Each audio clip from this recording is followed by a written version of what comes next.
ಮಂತ್ರ ಸರ್ವ ಋಷಿಗಳಲ್ಲಿ ಸೇರಿದ ಮಂತ್ರ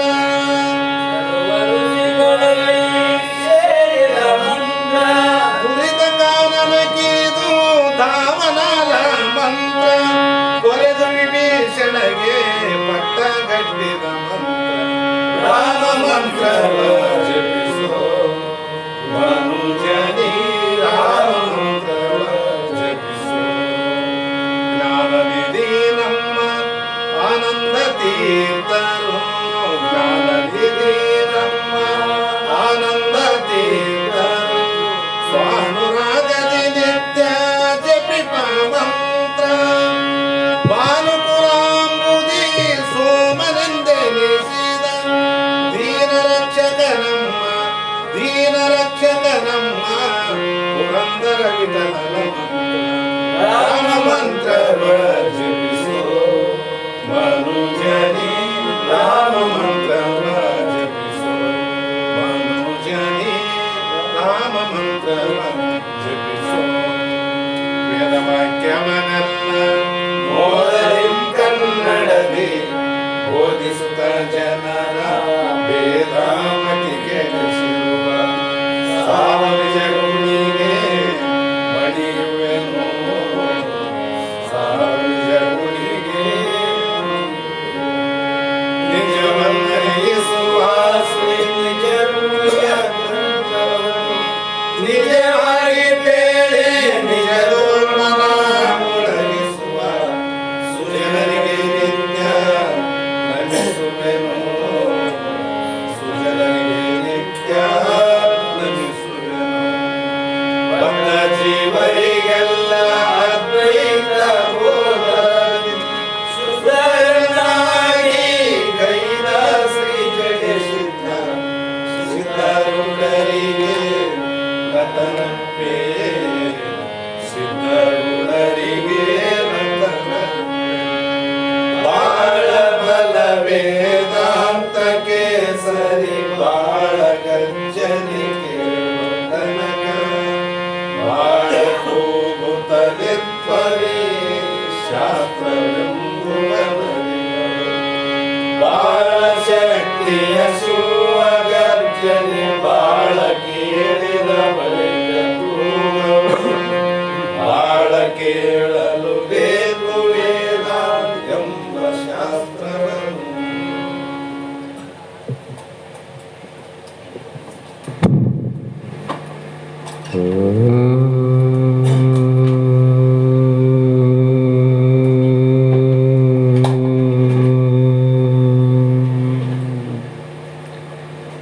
ಗುರುವೇ ಸರ್ವಲೋಕಾನಾಂ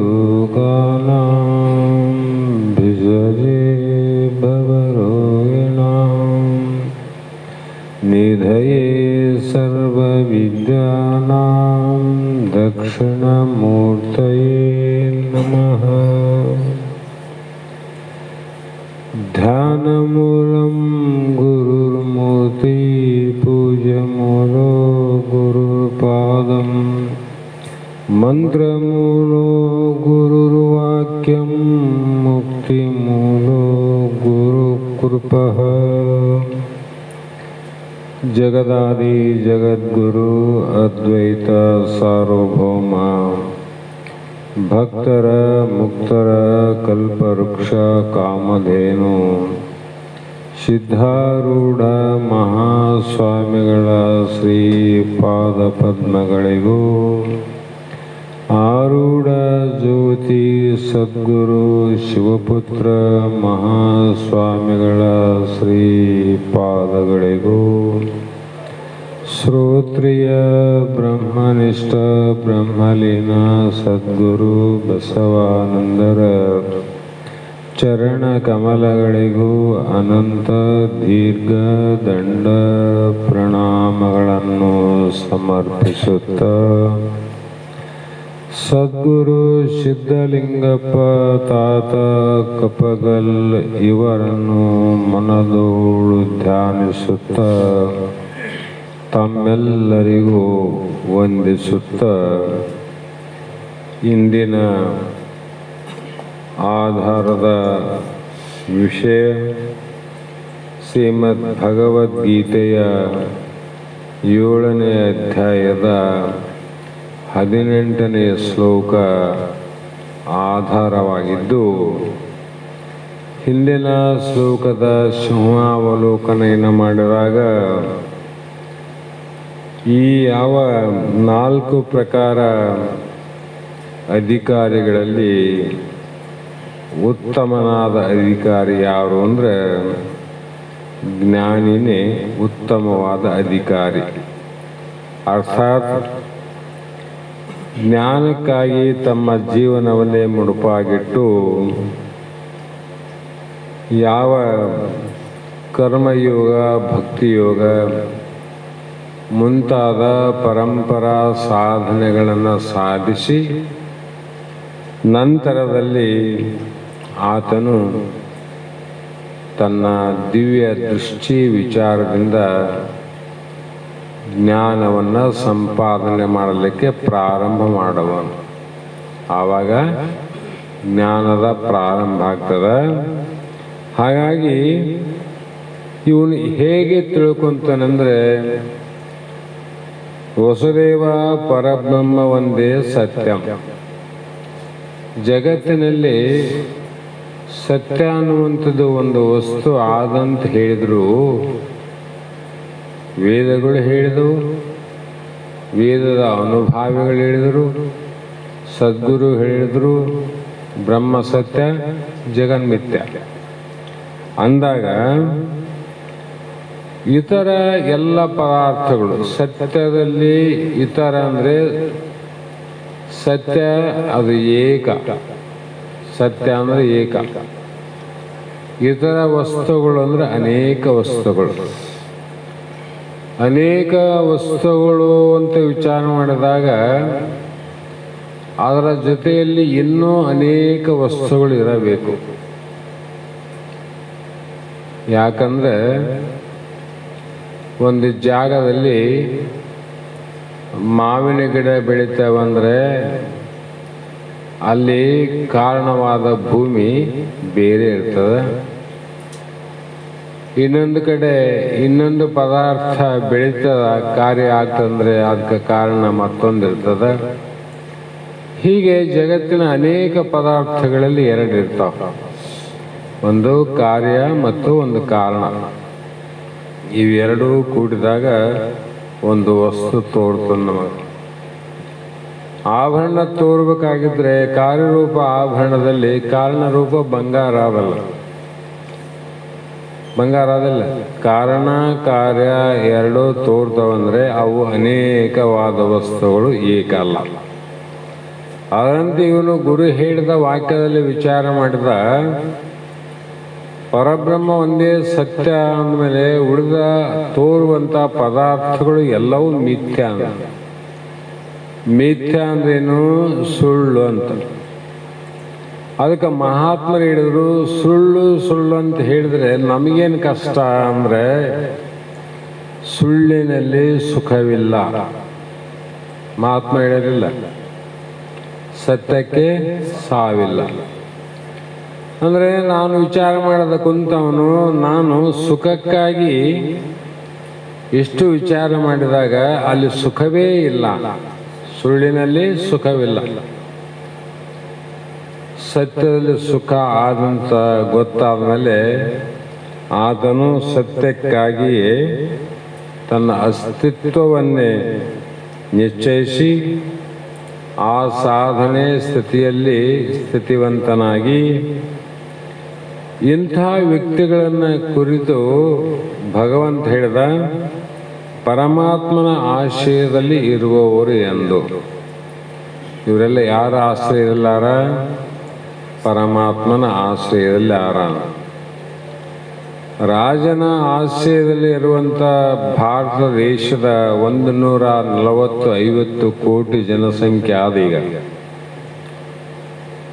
ನಾವು ಯಾರ ಆಶ್ರಯದಲ್ಲಿವೆ ಅಂದರೆ ನಮ್ಮ ದೇಶವನ್ನು ಆಳುವಂಥ ರಾಷ್ಟ್ರಪತಿ ಪ್ರಧಾನಮಂತ್ರಿ ಆಶ್ರಯದಲ್ಲಿ ನಾವಿದ್ದೀವಿ. ಹಾಗಾಗಿ ನಮ್ಮ ದೇಶಕ್ಕೆ ಆಗುವಂಥ ಆಪತ್ತುಗಳಿರಲಿ, ಕುಂದು ಕೊರತೆಗಳಿರಲಿ, ಅದರ ಜವಾಬ್ದಾರಿ ಯಾರಿಗಾದ? ಅವರಿಗೆ ಆದಿಲ್ಲ. ಸುಮ್ಮನೆ ನಾವು ಅಲ್ಲಿ ಇಲ್ಲಿ ಆದದನ್ನು ನೋಡೋಕ್ಕಾಗೋದಿಲ್ಲ.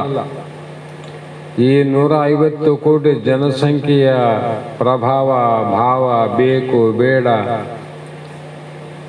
ಯಾವುದು ಅವಶ್ಯಕತೆ ಇಲ್ಲ ಅನ್ನುವಂಥದ್ದನ್ನು ವಿಚಾರ ಮಾಡಿ ಇಂಥ ಕಷ್ಟ ಕಾಲದಲ್ಲಿ ಸರ್ವ ಪ್ರಜೆಗಳನ್ನು ರಕ್ಷಣೆ ಮಾಡೋದಕ್ಕೋಸ್ಕರವಾಗಿ ಹಗಲು ರಾತ್ರಿ, ಹಗಲತ್ತು ಊಟ ಇಲ್ಲ, ರಾತ್ರಿ ಕಣ್ಣಿಗೆ ನಿದ್ದೆ ಇಲ್ಲದೆ ಅವರು ಪ್ರಯತ್ನವನ್ನು ಮಾಡ್ತಾರೆ. ಯಾರಿಗೋಸ್ಕರ ಅಂದರೆ ತನ್ನ ಆಶಯದಲ್ಲಿರುವಂಥ ಪ್ರಜೆಗಳಿಗೋಸ್ಕರ, ನಮಗೋಸ್ಕರ ಅಂತ. ಅದರಂತೆ ಪರಮಾತ್ಮನ ಆಶಯದಲ್ಲಿ ಇದ್ದವರಿಗೆ ನಮ್ಮ ಕುಂದು ಕೊರತೆ, ಸುಖ ದುಃಖ, ಅನಂತ ಕಾರ್ಯಗಳು ಬಂದು ಹೋದರೂ ಕೂಡ ಆ ಪರಮಾತ್ಮ ಆ ಒಂದು ಜಿಜ್ಞಾಸೆಯನ್ನ, ಆ ಒಂದು ಭಕ್ತೆಯನ್ನ, ಅವರ ಬಗ್ಗೆ ಅವನು ಚಿಂತೆ ಮಾಡ್ತಾನೆ ವಿನ ನೀನು ಮಾಡೋದು ಬೇಕಿಲ್ಲ. ನಾವು ಮಾಡೋದು ಅವಶ್ಯಕತೆ ಇಲ್ಲ, ಅವನೇ ಮಾಡ್ತಾನೆ. ಹಾಗಾಗಿ ಇಲ್ಲಿ ಯಾವುದೇ ಒಂದು ಮನುಷ್ಯನಿಗೆ ಏನಾದರೂ ಕೂಡ ಮಾಡ್ತೀವಿ, ಈಗ ನಡಿತೀವಿ, ಕುಂತೀವಿ, ಮಲಗುತ್ತೀವಿ. ನಾವು ನಡಿಲಿಕ್ಕೆ, ಕೂಡಲಿಕ್ಕೆ, ಮಲಗಲಿಕ್ಕೆ ಆಸೆ ಯಾವುದು ಅಂದರೆ ಭೂಮಿ ಇಲ್ಲದಿದ್ರೆ ನಮಗೆ ನಡಿಲಿಕ್ಕೆ ಬರಂಗಿಲ್ಲ, ಕೂಡ್ಲಿಕ್ಕೆ ಬರಂಗಿಲ್ಲ, ನಿದ್ದೆ ಮಾಡೋಕ್ಕೂ ಬರಂಗಿಲ್ಲ. ಅಂದ್ರೆ ಆಶ್ರಯ ಭೂಮಿ ಬೇಕಂತ ಅರ್ಥ. ಅದೇ ರೀತಿ ಇನ್ನೊಂದು ನದಿ ಅಂತಿರ್ತದೆ. ನದಿಗೆ ಯಾವಾಗ ಸಮಾಧಾನ ಶಾಂತಿ ಅಂದರೆ ತನ್ನ ಸಮುದ್ರವನ್ನು ಸೇರುವವರೆಗೆ. ಸಮುದ್ರಕ್ಕೆ ಅಭಿಮುಖವಾಗಿ ಅದು ಪ್ರವಹಿಸುವುದೆಂದು ಇಲ್ಲಿ ವಿಚಾರ ಮಾಡೋದೇನೆಂದರೆ, ನದಿ ಸತಿ ಇದ್ದಂಗೆ, ಸಮುದ್ರ ಪತಿ ಇದ್ದಂಗೆ.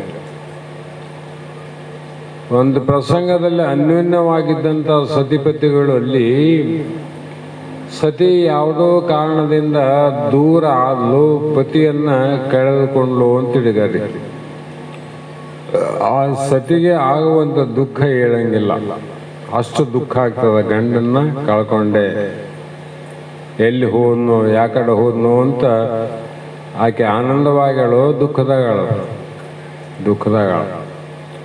ಮತ್ತೆ ತನ್ನ ಪತಿಯನ್ನ ಸೇರಿದಾಗ ದುಃಖ ನಿವೃತ್ತಿಯಾಗಿ ಮೊದಲಿನ ಆನಂದದಲ್ಲೇ ಕಾಲ ಕಳಿತಾಳ. ಅದೇ ರೀತಿ ಇಲ್ಲಿ ನದಿಯು ಸಮುದ್ರವನ್ನು ಸೇರಿ ಸಮುದ್ರವೇ ಆದ ಮೇಲೆ ಅದರ ವಿಷಯದಲ್ಲಿ ನೀವು ಏನು ಹೇಳಬೇಕಾಗಿಲ್ಲ. ನದಿ ಸಮುದ್ರವನ್ನು ಸೇರಿದ ಮೇಲೆ ಅದು ಹೇಗೆ ಏನು ಅಂತ ನೀವು ಹೇಳಲೇಬೇಕಾಗಿಲ್ಲ. ಅಲ್ಲಿರೋದು ಒಂದೇ ಆದ ಸಮುದ್ರ. ಅವರು ಅದಕ್ಕೆ ಸತಿಪತಿಗಳು ಒಂದಾದ ಭಕ್ತಿ. ಅಲ್ಲಿ ಬೇರೆ ಏನು ಭಾವನೆ ಆವೇನೆಂದರೆ, ಸತಿಯಲ್ಲೂ ಅದೇ ಭಾವನೆ, ಪತಿಯಲ್ಲೂ ಅದೇ ಭಾವನೆ. ಅವರ ವಿಚಾರ ಬೇರೆ ಅಂತ ಹೇಳಕ್ ಬರಂಗಿಲ್ಲ ನೋಡು. ಅದೇ ರೀತಿ ಭಗವಂತನ, ಪರಮಾತ್ಮನ, ಸದ್ಗುರುನಾಥನ ಆಶಯದಲ್ಲಿರುವಂಥ ಶಿಷ್ಯರು, ಪರಮಾತ್ಮನ ಆಶಯದಲ್ಲಿರುವಂಥ ನಿಜವಾದ ಭಕ್ತರೇನಾರ ಅಲ್ಲಿ ಭಕ್ತ ಭಗವಂತನ ಸೇರಿದ ಮೇಲೆ ಭಕ್ತ ಯಾರು, ಭಗವಂತ ಯಾರು ಅಂತ ಹೇಳಕ್ಕೆ ಬರಂಗಿಲ್ಲ. ಇದು ಭಕ್ತಿ. ಸರ್ವ ಸಮತ್ವ ಭಾವನೆ, ಇದು ಭಕ್ತಿ. ನವವಿಧ ಭಕ್ತಿಯಲ್ಲಿ ಆತ್ಮನಿವೇದನಾ ಭಕ್ತಿ ಅಂತ ಕೊನೆಯ ಭಕ್ತಿ. ಈ ಭಕ್ತಿಯಿಂದ ಮುಕ್ತಿ ಅಂತ ಹೇಳ್ಯಾರ. ಮತ್ತೆ ಆತ್ಮಜ್ಞಾನಕ್ಕೂ ಭಕ್ತಿಗೆ ಏನು ವ್ಯತ್ಯಾಸನೇ ಇಲ್ಲ ಅಂತ. ಅದೇ ರೀತಿ ಜ್ಞಾನಿಗಳ ವಿಷಯದಲ್ಲಿ ಒಂದನ್ನ ಬಿಟ್ಟು ಒಂದನ್ನು ಇಲ್ಲ ಅಂತ ಅವರು ವಿಚಾರವನ್ನು ಮಾಡಿದರು. ಕಾರಣ ಮಾವಿನ ಹಣ್ಣಿನೊಳಗೆ ಮೇಲೆ ಓಟೆ ತೊಗಟೆ ಅಂತ ಇರ್ತದೆ. ರಸವನ್ನ ಬೇರೆ ಮಾಡಿದಂತೆ ಮಾವಿನ ಹಣ್ಣಿನೊಳಗೆ ಏನಾದ ಮಾವಿನ ರಸ, ಆ ರಸವನ್ನ ಬೇರೆ ಮಾಡಿದ್ದು ಯಾವುದು ಅಂದ್ರೆ ಮ್ಯಾಲಿನ ತೊಗಟೆ. ಹೌದಿಲ್ಲ? ಆ ತೊಗಟೆ ಬಿಚ್ಚಿದರೆ ರಸನೇ ಆದ. ಈಗ ಬಂತೇನದ ರಸ, ಮೊದಲೇ ಇತ್ತು. ಅದರ ರುಚಿ ಅನುಭವಕ್ಕೆ ಆಗ್ಲಾರ್ದಂಗ ಮೇಲೆ ಆಚ್ಛಾದನ ಮಾಡಿದ ಊಟೇನೆ. ಅದರಂತೆ ಇಲ್ಲಿ ಆ ಒಂದು ಮಾವಿನ ರಸವನ್ನ ಬಿಟ್ಟು ತೊಗಟೆ ಇಲ್ಲ, ತೊಗಟೆಯನ್ನು ಬಿಟ್ಟು ರಸ ಇಲ್ಲ. ಸಂಬಂಧ ಹೆಂಗ ನೋಡ್ರಿ, ಕಾಣಲಾರ್ದಂಗ ಮಾಡಿದ್ರ ಅದನ್ನು ಬಿಟ್ಟು ಇದು ಇಲ್ಲ, ಇದನ್ನು ಬಿಟ್ಟು ಅದೇ ಇಲ್ಲ. ಅದರಂತೆ ಇಲ್ಲಿ ಕೂಡ ಜ್ಞಾನಿಯನ್ನ ಬೇರೆ ಮಾಡಲಿಕ್ಕೆ ಆಗುವುದಿಲ್ಲ ಪರಮಾತ್ಮನಿಂದ. ಪರಮಾತ್ಮನಿಂದ ಜ್ಞಾನಿಯನ್ನ ಬೇರೆ ಮಾಡಲಿಕ್ಕೆ ಸಾಧ್ಯ ಇಲ್ಲ. ಹಾಗೆ ಜ್ಞಾನಿಯನ್ನ ಶರೀರಧಾರಿಯಾದ ಪರಮಾತ್ಮನೆಂತಲೂ, ಪರಮಾತ್ಮನನ್ನ ಜ್ಞಾನಿಯೇ ಆತ್ಮನೆಂತಲೂ ಪೂರ್ಣತ್ವದಿಂದ ಕೆಳಗೆ ಜಾರಿದಂತಾಗುತ್ತದೆ. ಯಾವನ ಜ್ಞಾನವು ಪೂರ್ಣತ್ವವನ್ನು ಪಡೆದಿರುವುದು ಅವನನ್ನು ಕುರಿತು ಶಾಸ್ತ್ರವು ಸಹ ಏನನ್ನು ಹೇಳಲಾರದು. ಅವ್ರ ಇರುವಿಕೆ ಬಗ್ಗೆ ಏನನ್ನ ಹೇಳಬೇಕು, ಏನು ಹೇಳಕ ಬರಂಗಿಲ್ಲ ಅಂದ್ರೆ ಅವರು. ಹಾಗಾಗಿ ಅವನ ವಿಷಯವಾಗಿ ನಾವೇನಾದ್ರೂ ಮಾತಾಡುವಾಗ ಗೀತೆ ಹೇಳ್ತದ, ನಿತ್ಯ ಯೋಗಿ.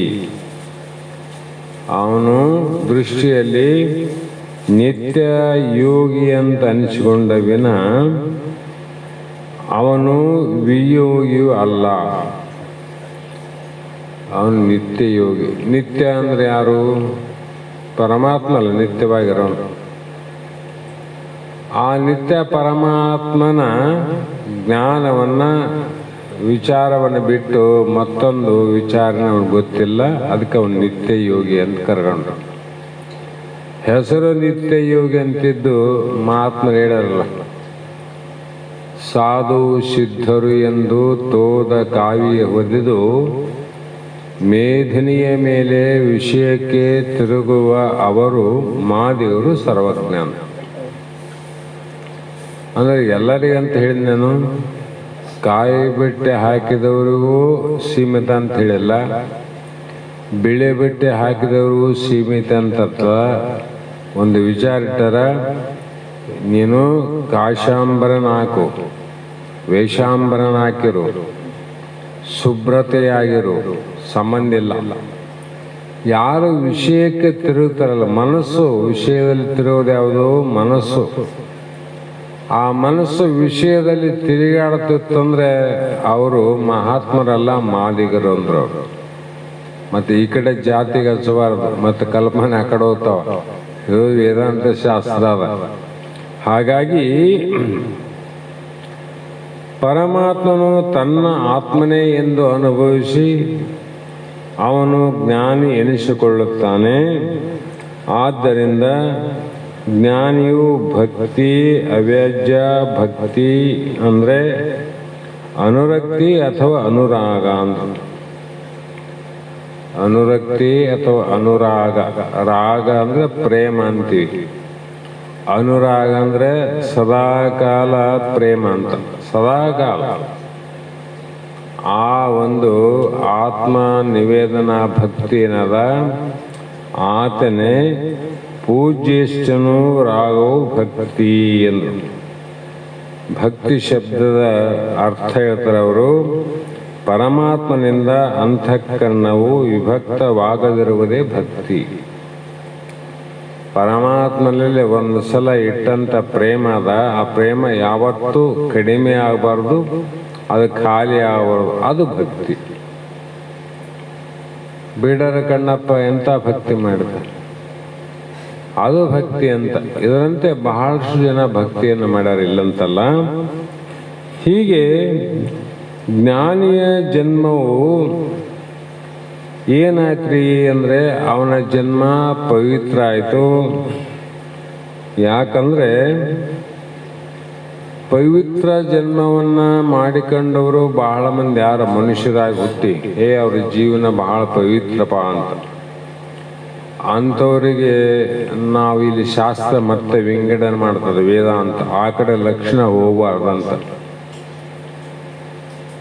ಈಗ ನಾವು ಯಾವುದಕ್ಕೆ ಪವಿತ್ರ ಅಂತೀವಂದ್ರೆ ಬಹಳಷ್ಟು ಜನ ಅಜ್ಞಾನಿಗಳು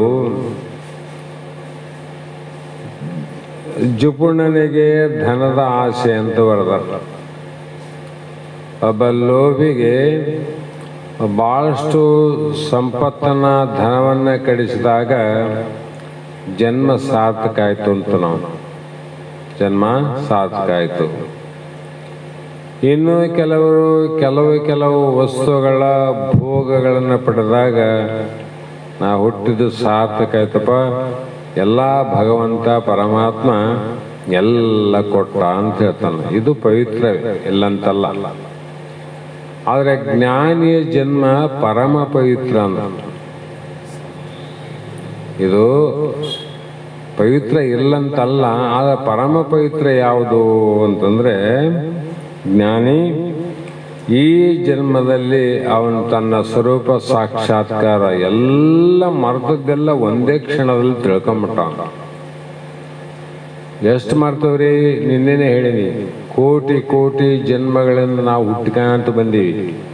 ಈ ಜನ್ಮದಲ್ಲಿ ಅಷ್ಟೇ ಹುಟ್ಟಿಲ್ಲ, ಕೋಟಿ ಕೋಟಿ ಜನ್ಮದಲ್ಲಿ ಹುಟ್ಟಿ ಒಂದೊಂದು ಜನ್ಮದಲ್ಲಿ ಎಷ್ಟೆಷ್ಟು ನಾವು ವಿಚಾರಗಳನ್ನು ಗಟ್ಟಿ ಹಿಡಿದವಲ್ಲ, ಸುಳ್ಳನ್ನ ಸತ್ಯ ಅಂತ ಕೈಯಲ್ಲಿ ಹಿಡಿದವಲ್ಲ, ಮನಸ್ಸಿನಲ್ಲಿ ಹಿಡಿದಂತ ವಸ್ತುಗಳನ್ನು ನಾವು ಕೈಯಿಂದ ಹಿಡಿಬೇಕು, ವಸ್ತುವನ್ನು ಕಣ್ಣಿನಿಂದ ನೋಡಬೇಕು, ವಸ್ತುವನ್ನು ಶಬ್ದವನ್ನು ಕಿವಿಯಿಂದ ಕೇಳಬೇಕು. ಇವು ಜ್ಞಾನೇಂದ್ರಿಯಗಳ ವಿಧಿ. ಕೈಗೆ ಅಷ್ಟು ನಿಯತ್ತಾದ ಕರ್ಮೇಂದ್ರಿಯ ಅಂತ ಹೇಳ್ತೀವಿ, ಕೈಗೆ ಅಷ್ಟು ನಿಯತ್ತಾದ. ಮನಸ್ಸು ಹೋಗಿ ಇದನ್ನು ಹಿಡಿ ಅಂದಾಗ ಕೈ ಹಿಡಿತದೆ ವಿನ ಅದು ಎಂದಿಗೂ ಹಿಡಿಯಂಗಿಲ್ಲ. ಮನಸ್ಸು ಹೋಗಿ ಇದನ್ನು ಹಿಡಿ ಅಂದಾಗ ಹಿಡಿತದೆ ನೋಡ್ರಿ, ಆ ಮನಸ್ಸು ಬಿಡ ಅಂದಾಗ ಬಿಡ್ತದ. ಅಂದ್ರೆ ಈ ಕೈ ಯಾವುದನ್ನು ಹಿಡಿತದ ಅಂದ್ರೆ ಅದಕ್ಕೆ ಸ್ವಂತ ಇಲ್ಲ, ಹಿಡಿಯೋದೇ ಬಿಡೋದಿಲ್ಲ, ಮನಸ್ಸಿನ ಆದಿನ ಆಜ್ಞೆ. ನೋಡು ಅಂದಾಗ ಕಣ್ಣು ನೋಡ್ತದ, ಮನಸ್ಸು ನೋಡಂದಾಗ ಕಣ್ಣು ನೋಡ್ತದೆ ವಿನ ಮನಸ್ಸು ನೋಡು ಅಂತ ಹೇಳದಿದ್ರೆ ಆ ವಸ್ತು ಮುಂದಿದ್ರು ಕೂಡ ಕಣ್ಣು ರೆಪ್ಪೆ ತೆರೆದು ಅವನು ನೋಡಕ್ಕೆ ಹೋಗೋದಿಲ್ಲ. ಎಷ್ಟು ನಿಯತ್ತಾದ. ಜ್ಞಾನೇಂದ್ರಿಯರಿಗೂ ಅಷ್ಟು ನಿಯತ್ತಾದ, ಕರ್ಮೇಂದ್ರಿಯರಿಗೂ ಅಷ್ಟು ನಿಯತ್ತಾದ. ಆದರೆ ಮನಸ್ಸು ನಿಯತ್ತು ತಪ್ಪಿತಂದ್ರೆ ಇವೆಲ್ಲವೂ ತಪ್ಪಿ ಹೋಗ್ತಾರೆ. ಇಂದ್ರಿಯಾಣ ಮನೋನಾಥ. ಅದಕ್ಕಾಗಿ ಮಹಾತ್ಮರೆಲ್ಲರೂ ಹೇಳದ, ಯಾಕಂದ್ರೆ ಮನಹೇವ ಮನುಷ್ಯಾಣಂ ಕಾರಣಂ ಬಂಧ ಮೋಕ್ಷಯೋ. ಈ ಮನಸ್ಸು ಬಂಧನಕ್ಕೆ ಕಾರಣ ಮಾಡಿದ್ದು ಅದೇ, ನಿನಗೆ ಬಿಡುಗಡೆಗೆ ಮಾಡೋದು ಅದೇ. ಆದರೆ ಅದು ಅಜ್ಞಾನಕ್ಕೆ ಒಳಗಾಯಿತು ಅಂದರೆ ಬಂಧನಕ್ಕೆ ಗುರಿ ಆಗ್ತದೆ. ಅದಕ್ಕೆ ವಿಚಾರ ಬಂತು ಅಂದರೆ ಅದು ಮೋಕ್ಷಕ್ಕೆ ಕಾರಣ ಆಗ್ತದೆ. ಹಾಗಾಗಿ ಜನ್ಮ ಜನ್ಮಾಂತರವಾಗಿ ಹಿಡ್ಕಂತ ಬಂದ ಜೀವಾತ್ಮ ಇದೇ ಜನ್ಮದಾಗ ಒಂದೇ ಹಿಡಿದವ ನಾವು ಹಲವು ಜನ್ಮಗಳಲ್ಲಿ. ಅವೆಲ್ಲವೂ ಕೂಡ ಅನೇಕ ಜನ್ಮಗಳೆಂದರೆ ಪಶು ಪಕ್ಷಾದಿ ಜನ್ಮಗಳನ್ನು ಹಿಡಿದು ಅಂತ ಅರ್ಥ ಮಾಡಂಗಿಲ್ಲ. ಅನೇಕ ಜನ್ಮ ಅಂತೀವಲ್ಲ, 84 ಲಕ್ಷ ಅಂತ ಇವು ಹೇಳ್ತೀವಿ. ಇಷ್ಟೇ ವಿಚಾರ ಮಾಡಂಗಿಲ್ಲ ಅನೇಕ ಜನ್ಮ ಅಂದಾಗ. ಇಲ್ಲಿ ಮುಮುಕ್ಷವಾದ ಮೇಲೂ ಅನೇಕ ಜನ್ಮಗಳನ್ನ ಮತ್ತು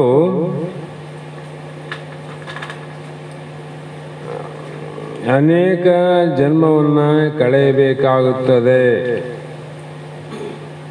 ನಾವು ಅಜ್ಞಾನದಲ್ಲಿ ಅನೇಕ ಜನ್ಮಗಳನ್ನ ಎತ್ತೀವಿ, ಪಶು ಪಕ್ಷಾದಿ ಜನ್ಮ, ಆ ಪ್ರಶ್ನೆ ಬೇರೆ. ಆದರೆ ಇಲ್ಲಿ ಮುಮುಕ್ಷತ್ವ ಬಂದ ಮೇಲೆ ಅನೇಕ ಕಾಲವನ್ನು ನಾವು ಕಳಿಬೇಕಾಗ್ತದ. ಜ್ಞಾನಕ್ಕೆ ಅಧಿಕಾರವುಳ್ಳ ಮನುಷ್ಯ ಜನ್ಮವು ದೊರಕಿದ ಮೇಲೂ ಎಷ್ಟೋ ಜನ್ಮಗಳು ಕಳೆದಿರುವವು ಲೆಕ್ಕವಿಲ್ಲ. ನೋಡ್ರಿ, ಮೋಕ್ಷ ಬಗ್ಗೆ, ಮುಕ್ತಿ ಬಗ್ಗೆ, ಜೀವನ ಮುಕ್ತರ ಬಗ್ಗೆ ನಾವೆಲ್ಲ ಮಾತಾಡ್ತೀವಲ್ಲ, ಶಾಸ್ತ್ರ ಕೇಳಿದ್ರೆ ಗೊತ್ತಾಗ್ತದೆ. ಅಂಥವರು ಎಷ್ಟೋ ಜನ್ಮವನ್ನ ಕಾಲ ಕಳೆಯಬೇಕಾಗ್ತದೆ ಹುಟ್ಟಿ. ಅಂದಾಗ ಪರಮಾತ್ಮ ಜ್ಞಾನವೇ ಮಾನವ ಜೀವನಕ್ಕೆ ಭೂಷಣ. ಅದಕ್ಕೆ ಸರ್ಪಭೂಷಣರು ಮನಸ್ಸಿಗೆ ಧರ್ಮ ಚಿಂತನೆಯೇ ಭೂಷಣ. ಧರ್ಮ ಚಿಂತನೆ ಅಂದ್ರು, ಧರ್ಮ ಅಂದ್ರೆ ಅಲ್ಲಿ ಅರ್ಥ ಮಾಡೋದು ಜ್ಞಾನ ಅಂತ ಅರ್ಥ. ಕೆಲವು ಕಡೆ ಧರ್ಮ ಅಂದ್ರೆ ಪುಣ್ಯ ಅಂತ ಅರ್ಥ ಮಾಡ್ತಾರೆ. ಇನ್ನು ಸಂದರ್ಭ ಅನುಸಾರವಾಗಿ ಶಾಸ್ತ್ರಗಳು ಅನೇಕ ರೀತಿಯ ಧರ್ಮಕ್ಕೆ ಸುಮಾರು 2000 ಅರ್ಥವನ್ನು ಮಾಡ್ಯಾರಂತ ಬರೀತಾರೆ. ನಮಗೇನು ಅಷ್ಟು ಬೇಕಾಗಿಲ್ಲ. ಆ ಕೃಷಿ ಮಕ್ಕಂದ್ರು ಅಲ್ಲಿ ಚರಣ. ಹಾಗೆ ಅನೇಕ ಜನ್ಮಗಳಲ್ಲಿ ಮಾಡಿದ ಪುಣ್ಯ ಸಂಸ್ಕಾರವೆಂದು ತಿಳಿಯಬೇಕು. ಇಂಥ ಸಮಯದಲ್ಲಿ ಅಂಥ ಮಾನವರು ಇಂಥ ಜ್ಞಾನದ ಸತ್ಯ ವಸ್ತುವಿನ ಸುಖವನ್ನು ಕಂಡು ಮಿಥ್ಯ ವಸ್ತುವಿನಲ್ಲಿ ದುಃಖ ಇದೆ ಅಂತ ತಿಳ್ಕೊಂಡು ಈ ಜ್ಞಾನ ಪಡೀಲಿಕ್ಕೆ ಈ ಜನ್ಮದಲ್ಲಿ ಸಾಧ್ಯ ಆಗಿದೆ. ಅವನಿಗೆ ಹಿಂದಿನ ಜನ್ಮದ ಹಲವು ಪುಣ್ಯ ಸಂಸ್ಕಾರ ಅಂತ ಹೇಳ್ಬೇಕು. ನೋಡ್ರಿ, ಏನಂತ ಹೇಳ್ಬೇಕು? ಹಲವು ಜನ್ಮದ ಪುಣ್ಯ ಸಂಸ್ಕಾರ. ಅದಕ್ಕೆ ಭಾಳ ಸಲ ಹೇಳ್ತೀವಲ್ಲ, ನಾವು ಸಾಮಾನ್ಯರಂತ ತಿಳ್ಕೊಬಾರ್ರಿ. ಅಹಂಕಾರದ ಮಾತಲ್ಲ, ಅಭಿಮಾನದ ಮಾತಲ್ಲ. ಶಾಸ್ತ್ರ ವೇದಗಳು ಕೊಂಡಾಡ್ತಾವ. ಏನು ಪುಣ್ಯ ಮಾಡಿ ಈ ಜಗತ್ತಿಗೆ ಹುಟ್ಟಿದ್ದು ತಮ್ಮ? ಅಷ್ಟು ಪುಣ್ಯ ಇದ್ದಿಲ್ಲ ಅಂದ್ರೆ ಇಂಥ ವೇದಾಂತವನ್ನ ಕೇಳಲಿಕ್ಕೆ ನಾವ್ಯಾರು ಇಲ್ಲಿ ಕೂಡ್ತಿದ್ದಿಲ್ಲ. ನಾವು ಕುಂತರೂ ಕೂಡ ನಮ್ಗೆ ಯಾರು ಬಂದು ಹೇಳ್ತಿದ್ದಿಲ್ಲ. ಎಷ್ಟೋ ಮಂದಿ ಕಾಯ್ತಾರ ನಾವು ಕೇಳಬೇಕಂತ, ಅವ್ರಿಗೆ ಹೇಳೋರೇ ಇಲ್ಲ. ಎಷ್ಟೋ ಜನ ಹೇಳ್ಬೇಕಂತ ಅಲ್ಲಿ ಇಲ್ಲಿ ಇರಬಹುದು, ಅವರಲ್ಲಿ ಕೇಳೋರಿಲ್ಲ. ಅವ್ರಿಗೆ ಇಚ್ಛೆ ಇಲ್ಲ ಕೇಳ್ಬೇಕಂತ. ಯಾಕಾಗ್ಲಿಲ್ಲ ಅಂದ್ರೆ ಅನಂತ ಜನ್ಮದ ಪುಣ್ಯ ಇನ್ನೂ ಕೂಡೀಕರಿಸಿಲ್ಲ ಅಂತ, ಇನ್ನೂ ಉಳ್ಕೊಂಡಾವ, ಇನ್ನೂ ಪುಣ್ಯ ಮಾಡ್ಬೇಕು ಅವರು.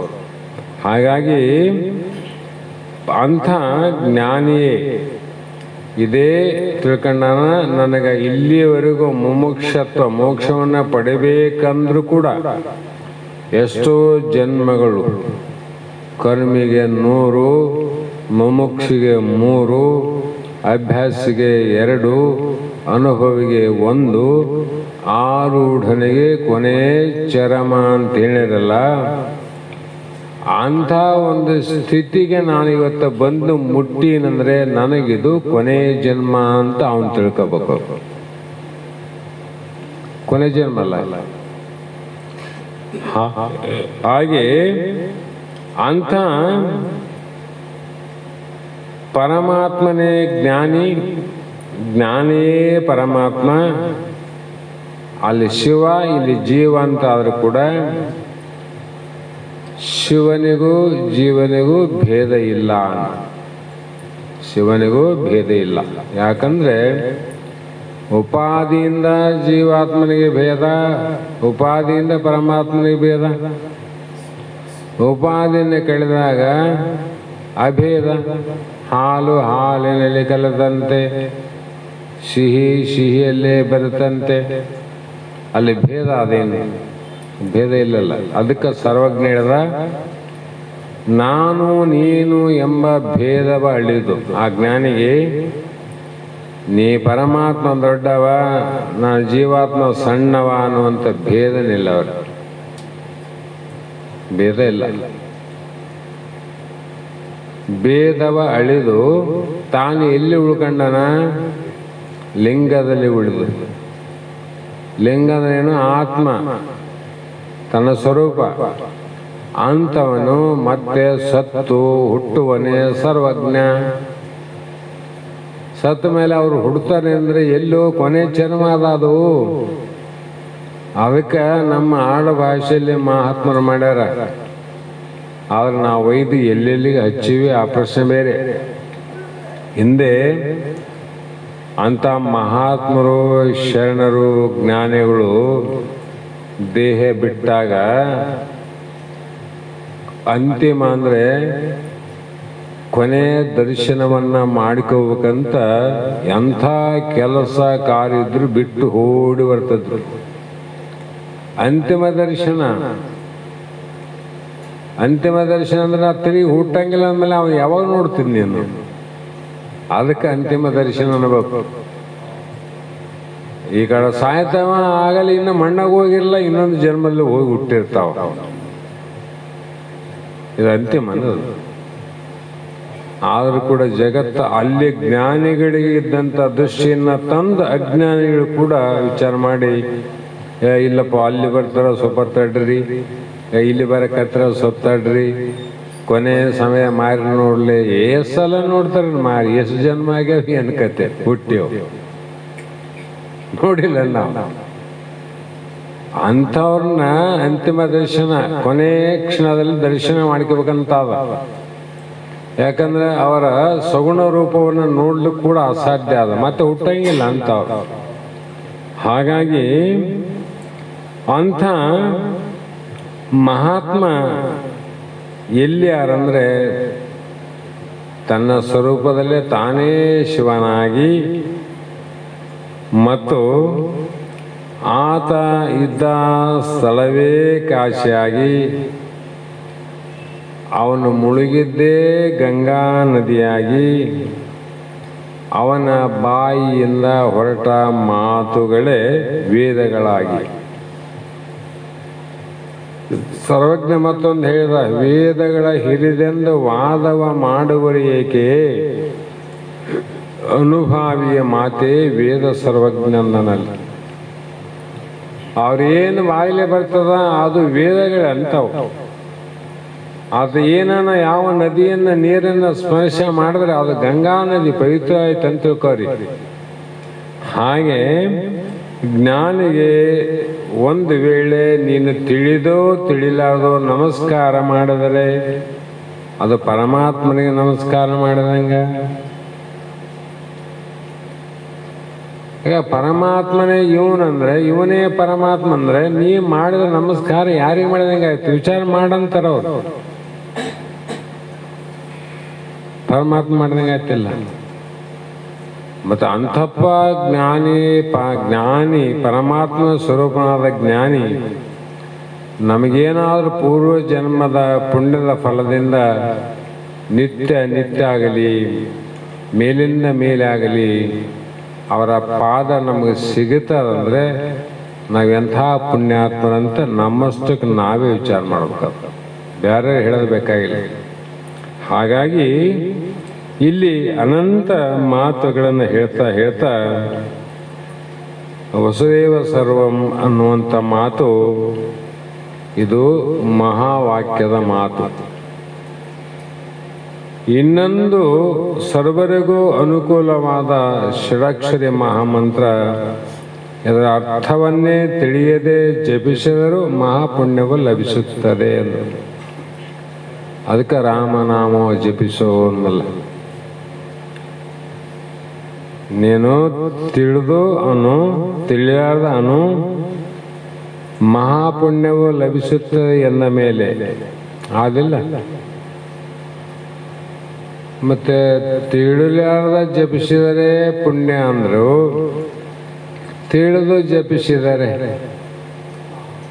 ತಿಳಿಲಾರ್ದ ನಮಸ್ಕಾರ ಮಾಡಿದರೆ ಪುಣ್ಯ ಅಂದ್ರು, ತಿಳಿದು ನಮಸ್ಕಾರ ಮಾಡಿದರೆ ಇದಕ್ಕೆ ಏನಂತು ಅಂದ್ರೆ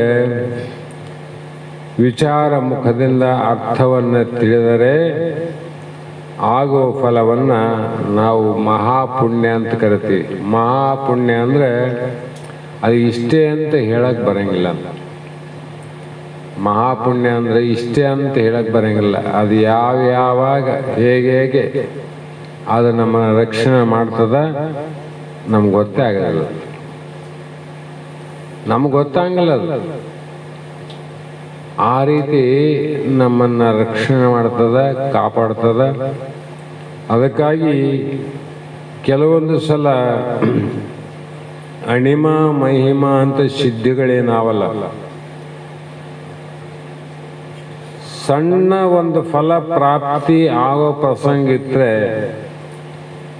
ಸ್ವಲ್ಪ ಆದಂತ ನೀನು ನೋಡೋಕೆ ಹೋದ್ರೆ ಆ ಪುಣ್ಯ ರಕ್ಷಣೆ ಇತ್ತಂದ್ರೆ ಅದು ಮಹಾ ಅಂದ್ರೆ ದೊಡ್ಡದಾಗಿ ನಮಗೆ ಫಲ ಕೊಡ್ತದೆ, ದೊಡ್ಡದಾಗ್ತದೆ. ಒಂದು 2 ಎಕರೆ ಹೊಲ ಹಾಕಿದ್ನಪ್ಪ, ಒಂದು 10 ಪ್ಯಾಕೆಟ್ ಆತವ ಅಂತ ತಿಳ್ಕೊಂಡಿದ್ರೆ 20 ಆಯ್ತು ಅಂತ ನಾವು. ನೀವು ಸ್ವಲ್ಪ ಅನ್ಕೊಂಡಿದ್ದಿಲ್ಲ, ದೊಡ್ಡದಾಯ್ತಲ್ಲ. ಎಂಥ ಶಕ್ತಿ ಯಾರೆಲ್ಲ ಅದಂದ್ರೆ ಜ್ಞಾನಿಗಳಲ್ಲಿ ಇರ್ತಾವ. ಜ್ಞಾನಿಗಳಲ್ಲಿ ಇರೋದು ತುಂಬಿ ತುಳುಕ್ತಾವವು. ಮಹಿಮಾ ಅಂದ್ರೆ ದೊಡ್ಡದಾದಂಥ ಬಹಳ ಗಂಭೀರವಾದಂಥ ಸಂದರ್ಭದಲ್ಲಿ ನಮಗೆ ಆಗುವಂಥ ಕೆಲವು ಆಪತ್ತುಗಳು ಬರ್ತಾವ, ದುಃಖಗಳು ಆಗ್ತಾವ. ಅಂತಹ ಸಮಯದಲ್ಲಿ ಆ ಮಹಾಪುಣ್ಯ ಇತ್ತಂದ್ರೆ ಆ ಪುಣ್ಯಾತ್ಮನಿಗೆ ದೊಡ್ಡ ರೋಗ ಸಣ್ಣದಾಗಿ ಕಾಣ್ತದೆ.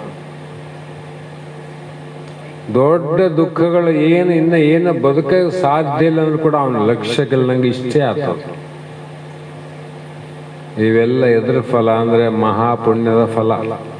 ಪುಣ್ಯಕ್ಕೆ ಒಂದೇ ಅಂತ ತಿಳ್ಕೋಬಾರದು, ಅನಂತ ಫಲ ಅಂದಾರ. ಹಾಗಾಗಿ ಇಲ್ಲಿ ಜಗತ್ತು ಅಜ್ಞಾನ ದೃಷ್ಟಿಯಿಂದಲೂ ಆರೋಪ ದೃಷ್ಟಿಯಿಂದಲೂ ಹೇಳಿದ್ದು ಸರ್ವವೆಂದು ಹೇಳಿಸಿಕೊಳ್ಳುವ ಈ ಜಗತ್ತು ತೋರ್ತದ ಜ್ಞಾನಿಗೆ. ಆದರೂ ಕೂಡ ಅದು ಮಿಥ್ಯವಾಗಿ ಜಗತ್ತು ತೋರುದಿಲ್ಲ ಅಂತಲ್ಲ. ಜ್ಞಾನ ಆದ್ಮೇಲೆ ನೀವು ಹೆಂಗೆ ಕಾಣ್ತಾ ಹಂಗೆ ಕಾಣ್ತಾರೆ ಅವ್ರಿಗೂ ಗೃಹಸ್ಥ ಆಶ್ರಮದಲ್ಲಿ ಜ್ಞಾನಿಗಳಿದ್ರೆ ಅವ್ರಿಗೆ ಹೆಂಡತಾಗಿ, ಮಕ್ಕಳು ಮಕ್ಕಳಾಗಿ, ಮೊಮ್ಮಕ್ಕಳಾಗಿ, ಅಣ್ಣ ತಮ್ಮಾಗಿ ಕಾಣ್ತಾರೆ ಅವರು. ಅಜ್ಞಾನಿಗೂ ಅದೇ ಪ್ರಕಾರ ಕಾಣ್ತಾರೆ, ಜ್ಞಾನಿಗೂ ಅದೇ ಪ್ರಕಾರ ಕಾಣ್ತಾರೆ. ಆದ್ರೆ ಜ್ಞಾನಿ ಇವೆಲ್ಲ ಸುಳ್ಳು ಅಂತ ತಿಳ್ಕೊಂಡ, ಸುಳ್ಳು ಇವನು ಸತ್ಯ ಅಂತ ತಿಳ್ಕೊಂಡ ಅಜ್ಞಾನಿ. ಇಷ್ಟೇ ವ್ಯತ್ಯಾಸ. ಹಾಗಾಗಿ ಯಾವುದನ್ನ ನಾವೆಲ್ಲರೂ ಜಗತ್ತು ಅಂದ್ರೇನು? ಜಗತ್ತು ಅಂದ್ರೆ ದೇಹ ಅಂದ್ರೆ ಜಗತ್ತು. ಜೀವ ಅಂದ್ರೆ ಏನ್ರಿ? ಪರಮಾತ್ಮ ಅಂದ್ರೆ ಜೀವಾತ್ಮ. ಹೀಗಿದ್ದು ಆ ಜ್ಞಾನಿಯ ದೃಷ್ಟಿಗೆ ಹೇಗೆ ಕಾಣ್ತದಂದ್ರೆ ಅದು ಬ್ರಹ್ಮ ಸ್ವರೂಪವಾಗಿ ಕಾಣ್ತದೆ, ಪರಬ್ರಹ್ಮ ಸ್ವರೂಪ.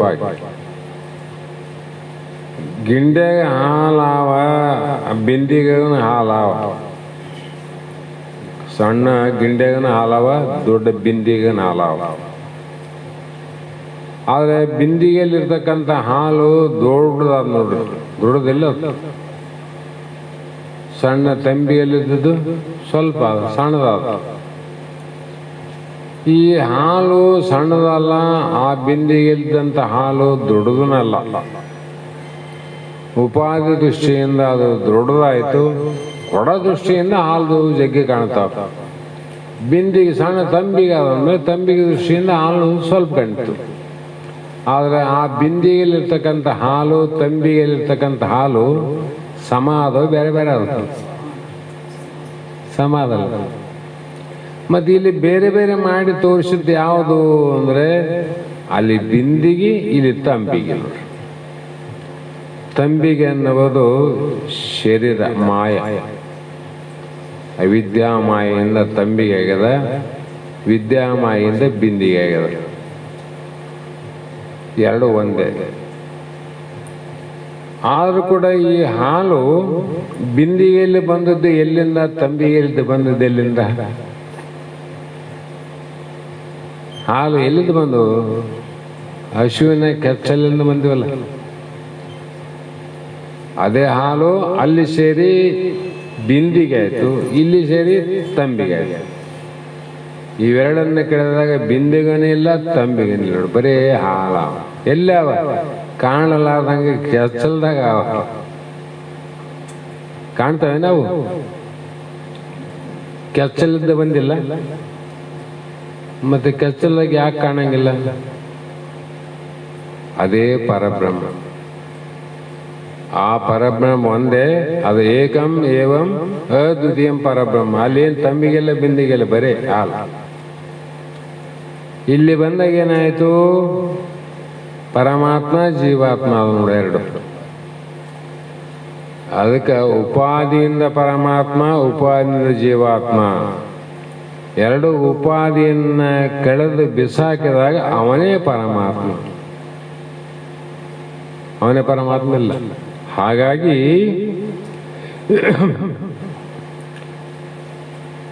ಅವಿವೇಕಾದ ಬಾಲಕನು ಕೇಳಿರೆಲ್ಲ ದೃಷ್ಟಾಂತ ಬರೆದಾರ. ನಮ್ಮ ವೇದಾಂತ ಶಾಸ್ತ್ರ ಎಲ್ಲ ಬಂದೋಗ ನನ್ನ ಹೆಸರಿಟ್ಟಿಗೆ. ಅವಿವೇಕಿ ಅಂದ್ರು, ವಿವೇಕಿ ಅವಿವೇಕಿ. ವಿವೇಕಿಗೆ ದೊಡ್ಡವನು, ಅವಿವೇಕಿಗೆ ಚಿಕ್ಕವನು ಅಂತ ಅಂದ್ರೆ ಒಪ್ತದೆ ಶಾಸ್ತ್ರ.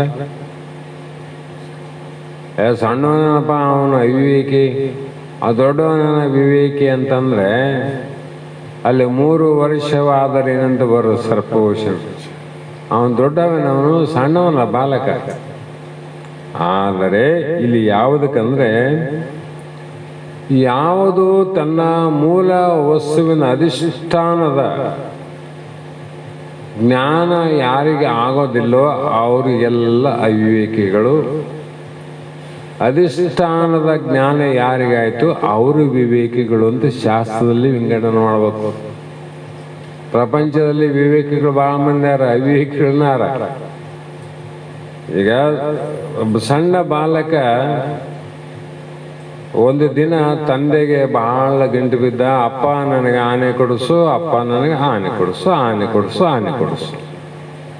ಅಪ್ಪಂದ, ಏ ತಮ್ಮ, ಆನೆ ಜೊತೆ ಆಟ ಆಡುವ ವಯಸ್ಸಿದಲ್ಲ, ಚಿಕ್ಕವನಿದ್ದಿ, ಮುಂದೆ ಕೊಡಿಸ್ತೀನಿ, ಈಗ ಅದ್ರ ಬಗ್ಗೆ ಆಟ ಮಾಡಬೇಡ ಅಂದ. ಆ ಹುಡುಗಿ ಏನು ಗೊತ್ತು? ಗೊತ್ತಿಲ್ಲ, ಆನೆ ವಿಚಾರನೆ ಗೊತ್ತಿಲ್ಲ. ಒಟ್ಟು ಇಲ್ಲ, ಬೇಕು ಆನೆ ಅಂದ. ಅದಕ್ಕಾಗಿ ಏನು ಮಾಡ್ತು? ಅದು ಅಷ್ಟು ನೀರು ಕಡಿಮೆ ಮಾಡ್ತು, ಅನ್ನ ಕಡಿಮೆ ಮಾಡ್ತು, ಬರೇ ಚಿಂತೆಯಲ್ಲಿ ಹಠ ಮಾಡಕತ್ತಿದಾಗ ಹೋಗಲು ಬಿಡು ಅಂಥೇಳಿ ತಂದೆ ಏನು ಮಾಡ್ದ, ಬಾ ಆನೆ ಆನೆ ಅಂತಿದ್ದೆ ಅಂಥೇಳಿ ಒಂದು ಮರದ ಆನೆ, ಕಟ್ಟಿಗೆ ಆನೆಯನ್ನು ಕೊಡಿಸಿದ್ರು. ಎದುರದದು ಕಟ್ಟಿಗೆದ ಆನೆ.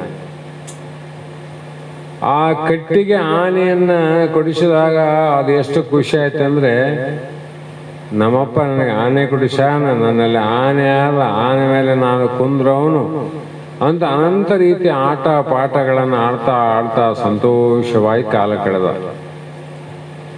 ಯಾಕಂದ್ರೆ ಆ ಅವಸ್ಥೆಯಲ್ಲಿ ಅವನಿಗೆ ಆನೆ ಯಾವುದು ಅಲ್ಲ ಅಂತ ಜ್ಞಾನ ಇಲ್ಲದ ಕಾರಣ ಮರದ ಆನೆಯ ಜೊತೆಯಲ್ಲಿ ಆಟ ಹೊಡೆದ ನಿಜದ ಆನೆ ಅಂತ ತಿಳ್ಕೊಂಡು ಆಡಿದ. ನೋಡ್ರು, ಸತ್ಯವಾದ ಆನೆ ಅಂತ ಆಟ ಆಡಿದ್ರು. ಮತ್ತೆ ಒಂದಿಲ್ಲ ಒಂದು ದಿನ ಅದು ಬೆಳೀತಾ ಬೆಳೀತಾ ವಿಚಾರ ಬರ್ಲಿಕ್ಕತ್ತು, ವಿವೇಕ ಜಾಗೃತ ಆಗ್ತಿತ್ತು. ಅಂತಹ ಸಂದರ್ಭದಲ್ಲಿ ಯಾವುದೋ ಒಂದು ದಾರಿಯಲ್ಲಿ ಹೋಗುವಾಗ ಒಂದು ಮಠದ ಆನೆ ಹೊರಟಿತ್ತು. ಆನೆಯನ್ನು ನೋಡಿ ಅವನಿಗೆ ಆಶ್ಚರ್ಯ ಆಯ್ತು. ಅವಾಗ ಕೇಳಿದ, ಅಪ್ಪ ಅಪ್ಪ ಅಂದ. ಏನಿಲ್ಲ ಅಂದ. ಇದು ಏನು ಆನೆ ಹೌದು ಅಲ್ಲ ಅಂದ. ಅವನೇನ್ ಮಾಡದ, ನೋಡಮಂತೇಳಿ ಇದು ಆನೆ ಅಲ್ಲ ಅಂದ. ಆನೆ ಅಲ್ಲ ಅಂತ ಹೆಂಗಂತಿದ್ದಿ? ನನಗೆ ಕೊಟ್ಟಿದ್ದು ನಮ್ಮ ಮನೆಗೆ ಆದಲ್ಲ, ಅದೇ ಆನೆ ಇದ್ದಂಗದ. ಇದು ಹೆಂಗ ಆನೆ ಅಲ್ಲ? ಇದು ಆನೆ ಅಂದ. ಆವಾಗ ತಂದೆ ಹೇಳಿದ, ಇದು ಈ ಆನೆ ಹೌದಂದ್ರೆ ಇದು ತನ್ನಷ್ಟಕ್ಕೆ ತಾನೇ ಕಾರ್ಯವನ್ನು ಮಾಡ್ತದೆ. ಹೌದೇ? ಆನೆ ತನ್ನಷ್ಟಕ್ಕೆ ತಾನೇ ನಡೀತದ, ಮಲಗ್ತದ, ಏನೇನೋ ಕಾರ್ಯ ಮಾಡ್ತದ. ಸೊಂಡ್ಲು ಚಾಸ್ತದ, ಕೊಬ್ಬರಿ ತಿಂತದ, ಹಣ್ಣು ತಿಂತದ, ಮಾವುತ ಹೇಳಿದಂಗೆ ಕೇಳ್ತದ. ಅದು ಇದು ಆನೆ ಒಂದು ದಿವಸ ನನ್ನ ಮಾತು ಕೇಳಂಗಿಲ್ಲ. ನಾನೇ ಹೋಗಿ ಅಲ್ಲಿ ನೆಡಬೇಕು, ನಾನೇ ಜಕ್ಕೆಂಬರ್ಬೇಕು, ನಾನೇ ಓಡಿಸ್ಬೇಕು. ಮತ್ತೆ ಅದು ನನಗೆ ಕೊಡಿಸಿದ್ದು ಆನೆ ಹೆಂಗಾಗ್ತದ ಅಂತ ಕೇಳ್ದವ. ಆವಾಗ ಸತ್ಯ ಹೇಳ್ದ, ನೋಡಪ್ಪ, ನಿಜವಾದ ಆನೆ ಅಂದರೆ ಇದು, ಅದು ಮಿಥ್ಯಾದ ಸುಳ್ಳು ಆನೆ. ಆದರೂ ಕೂಡ ಅದರ ಆಶ್ರಯ ಹೇಗಿದೆ ಅಂದರೆ ನಿಜವಾದ ಆನೆಯ ಆಶಯದಲ್ಲಿ, ಅಧಿಷ್ಠಾನದಲ್ಲಿ ಆಶ್ರಯ ಪಡೋದ ಕಟಿ. ಇದಕ್ಕೆ ಚೇತನ ಅದ, ಇದಕ್ಕೆ ಜಡ ಅದ, ಅದಕ್ಕೆ ಚೈತನ್ಯ ಅದ, ಅದಕ್ಕೆ ಪ್ರಾಣ ಅದ, ಅದಕ್ಕೆ ಜೀವ ಅದ, ಇದಕ್ಕೆ ಜಡ ಅದ. ಆದರೆ ಇಂಥ ಬಲಿಷ್ಠವಾದ ಆನೆಯನ್ನು ಕೊಡಿಸಿದ್ರೆ ನಿನ್ನ ಗತಿ ಏನಾಗ್ತಿತ್ತು? ಅವಾಗ ತುಳಿದು ಕೊಲ್ಲಿಬಿಡ್ತಿತ್ತು. ಹಾಗಾಗಿ ಆವಾಗ ಕೊಡಿಸ್ಲಿಲ್ಲ. ಈಗ ಬೇಕೇನು ತಗೊಂತೇನಂತ ಕೇಳ್ದವನು, ಬೇಡ ಪೋಯಪ್ಪ ಅಂದವನು. ಅದರಂತೆ ಇಲ್ಲಿ ಕೂಡ ಅನಂತ ವಿಚಾರಗಳನ್ನು ಮಾಡಿ ನೋಡಿದಾಗ ಮಹಾತ್ಮರು ವಾಚಾರಂಭಣಂ ಇಕೋರು ನಾಮಧೇಯಂ ಅಂತ ಹೇಳಿದಂಗೆ ಚಾಂದೋಗ್ಯ ಉಪನಿಷತ್ತಿನ ಸ್ತುತಿಯಂತೆ ನಾವು ಏನು ವಿಚಾರ ಮಾಡಬೇಕು ಅಂತ ಹೇಳಿದ್ರೆ ಮುಂದೆ ಅವರು ಹೇಳ್ತಾರೆ ಮಹಾತ್ಮರು 20ನೇ ಶ್ಲೋಕದಲ್ಲಿ, ಕಾಮಹಿ ತಹಿ ತಹಿ ಋತ್ಯಾಜ್ಞಾನ ಪ್ರಪದ್ಯಂತೆ ಅನ್ಯ ದೇವತಃ ತಂ ತಂ ನೇಮಂ ಆಶ್ರಯ ಪ್ರಕೃತ್ಯ ನಿಯತಃ ಸ್ವಯ ಅಂತ. ಅರ್ಥಾತ್ ಯಾರು ಕೂಡ ನಮ್ಮ ಪ್ರೇರಣೆಯಿಂದಲೇ, ಅಂದರೆ ಆಯಾ ಕಾಮಗಳಿಂದ ಅಪಹರಿಸಲ್ಪಟ್ಟ ಜ್ಞಾನವುಳ್ಳವರು ಆಯಾ ನಿಯಮವನ್ನು ಅನುಸರಿಸಿ ತಮ್ಮ ಸಂಸ್ಕಾರದಿಂದ ನಿಯಂತ್ರರಾಗಿ ಬೇರೆ ದೇವತೆಗಳನ್ನು ಶರಣ ಹೊಂದಿರುತ್ತಾರೆ. ಬೇರೆ ದೇವತೆಗಳಿಗೆ ಯಾಕೆ ಶರಣಾಗತರಾಗ್ಯಾರಂದ್ರೆ ಅದಕ್ಕೆ ಅನಂತ ಕಾರಣಗಳವ. ಆ ಕಾರಣಗಳಲ್ಲಿ ಒಂದೆರಡನ್ನು ವಿಚಾರ ಮಾಡಿದಾಗ, ತಮ್ಮ ಸ್ವಭಾವದಿಂದ ಪ್ರೇರಣೆಗೊಂಡು ಆಯಾ ಸುಖ ಭೋಗಗಳ ಆಸೆಯಿಂದ ಜ್ಞಾನ ಭ್ರಷ್ಟರಾಗ್ಯಾರ. ಅವರು ಜ್ಞಾನದಿಂದ ಯಾಕೆ ಭ್ರಷ್ಟರಾಗಿವೆ ಅಂದರೆ ಕಾಮಾದಿಗಳ ಅಪೇಕ್ಷೆಯಿಂದ ನಾವು ಜ್ಞಾನದಿಂದ ಭ್ರಷ್ಟತಾಗಿ ನೋಡ್ರಿ. ಆ ಕಾರಣ ಆಯಾ ನೇಮಗಳನ್ನು, ಆಯಾ ದೇವತೆಗಳ ನೇಮಗಳನ್ನು, ಮಂತ್ರಗಳನ್ನು, ಧ್ಯಾನಗಳನ್ನು, ಮೂರ್ತಿಗಳನ್ನು ಬೆನ್ನ ಬಿದ್ದು ಅವರನ್ನು ಅವಲಂಬಿಸಿ ಅನ್ಯ ದೇವತೆಗಳನ್ನು ಭಜಿಸುತ್ತಾರೆ. ಅಂದರೆ ಅವರನ್ನು ಪೂಜೆ ಮಾಡುತ್ತಾರೆ, ಆರಾಧಿಸುತ್ತಾರೆ. ಯಾಕ್ರಿ? ಕಾರಣ ಏನು? ಇಷ್ಟೆಲ್ಲ ಕೇಳ್ಯಾರ, ಇಷ್ಟೆಲ್ಲ ವೇದಗಳು ಹೇಳ್ಯಾವ, ಉಪನಿಷತ್ತು ಹೇಳ್ಯಾವ, ಗುರುಗಳು ಹೇಳ್ಯಾರ. ಆದರೂ ಕೂಡ ಕೇಳಿದರೂ ಕೂಡ ಮಾನವರು ಅಲ್ಪ ಬುದ್ಧಿಗೆ ವಶರಾಗಿ, ಯಾವಾಗ ಅಲ್ಪ ಬುದ್ಧಿಗೆ ನಮ್ಮ ಮನಸ್ಸು ವಶ ಆಯಿತು, ನಮ್ಮ ಬುದ್ಧಿ ವಶ ಆಯಿತು ಅಂದರೆ ಆ ಸಣ್ಣದಲ್ಲೇ ದೊಡ್ಡದು ಅಂತ ಕಂತೀವಿ ನಾವು. ಆನೆ ಸಣ್ಣದಲ್ಲ, ಕಟ್ಟಿಗೆ ಅದೇ ದೊಡ್ಡದು ಅಂತ ತಿಳ್ಕೊಂಡ್ಬಿಟ್ಟಿವಿ ನಾವು. ಅದಕ್ಕೆ ತರಬೇಕಾದ ಆ ವಿಶಾಲ ಬುದ್ಧಿ ಇದ್ದವನಿಗೆ ಆ ನಿಜವಾದ ಆನೆಯಲ್ಲಿ ಇವು ಯಾವುವು ಇಲ್ಲವೇ ಇಲ್ಲ. ಆವಲ್ದಂದ್ರೆ ಅವು ಸುಳ್ಳು, ಅಷ್ಟು ಕಟ್ಟಿಗೆದಪ್ಪ. ಅದು ಸತ್ಯ ಆನೆ ಅದನಲ್ಲಿ. ಅದರಂತೆ ತಮ್ಮ ಆತ್ಮ ದೃಢದ ನಿಷ್ಠೆಯಿಲ್ಲದೆ, ನಾನೇ ಪರಬ್ರಹ್ಮನಿದ್ದೇನೆ, ಪರಮಾತ್ಮನನ್ನುವಂಥ ನಂಬಿಕೆ ವಿಶ್ವಾಸ ಇಲ್ಲದೆ, ಅದು ನಿಷ್ಠೆ ಇಲ್ಲದೆ, ತಮ್ಮ ಆತ್ಮ ಸ್ವರೂಪವೇ ಆದ ಪರಮಾತ್ಮನನ್ನು ಬಿಟ್ಟು ನಾವೇನು ಮಾಡಕತ್ತೀವಿ ಅಂದರೆ ನಮ್ಮ ಮನೆಯ ಕೆಲಸವನ್ನು ಬಿಟ್ಟು, ಕೆಲಸ ಭಾಳ ಆ ಕೆಲಸ ಮಾಡೋದಕ್ಕೋಸ್ಕರ ಇನ್ನೊಬ್ಬರನ್ನು ಮನೆಗೆ ತಂದಿಟ್ಟು ತಾನು ಮತ್ತೊಬ್ಬರಲ್ಲಿ ದುಡ್ಲಿಕ್ಕೆ ಹೋಗ್ತಾನಂದ್ರೆ ಇವನಿಗೆ ವಿವೇಕಶಾಲಿ ಅನ್ನಬೇಕು, ಅವಿವೇಕ ಅನ್ನಬೇಕು, ಅಥವಾ ತನ್ನ ಮನೆತನದಲ್ಲಿ ತನಗೆ ಸಂಶಯ ಆದ ಅನ್ನಬೇಕು, ಸಂಶಯ ಇಲ್ಲ ಅನ್ನಬೇಕು. ಸಂಶಯ ಆದಂತ ಅರ್ಥ ಆಯ್ತಲ್ಲ, ಯಾರು ನೋಡ್ತಾರ? ನಮ್ಮ ಮನೇಲಿ 4 ಮಂದಿ ಕೆಲಸ ಮಾಡ್ತಾರಂದ್ರೆ ಅವ್ರಿಗೆ ಕೆಲಸ ಕೊಟ್ಟು ತಾನು ಇನ್ನೊಬ್ಬರ ಮನೆಗೆ ಅವ್ರಿಗಿಂತ ಕಡಿಮೆ ಕೂಲಿ ದುಡ್ತಾನಂದ್ರೆ ನೀನು ಎಂಥ ಮೂರ್ಖ ಅಂತ. ನಮ್ಮ ಸ್ವರೂಪ ಆನಂದ ಏನದ, ಅದಕ್ಕೆ ಸರಿ ಸಮಾನವಾದ ಸುಖ ಆನಂದ ಯಾವುದು ಎಲ್ಲಿ ಇಲ್ಲ. ಅದು ಎಲ್ಲಾದ್ರೆ ಅಂದರೆ ಭಾಳ ಸಲ ವಿಚಾರ ಮಾಡಬೇಕಾದ್ರೆ ನೀವು ನಿದ್ರೆಗೆ ಹೋಗಿ ನೋಡಿ ಮತ್ತೆ ವಾಪಸ್ ಬರ್ಬೇಕು.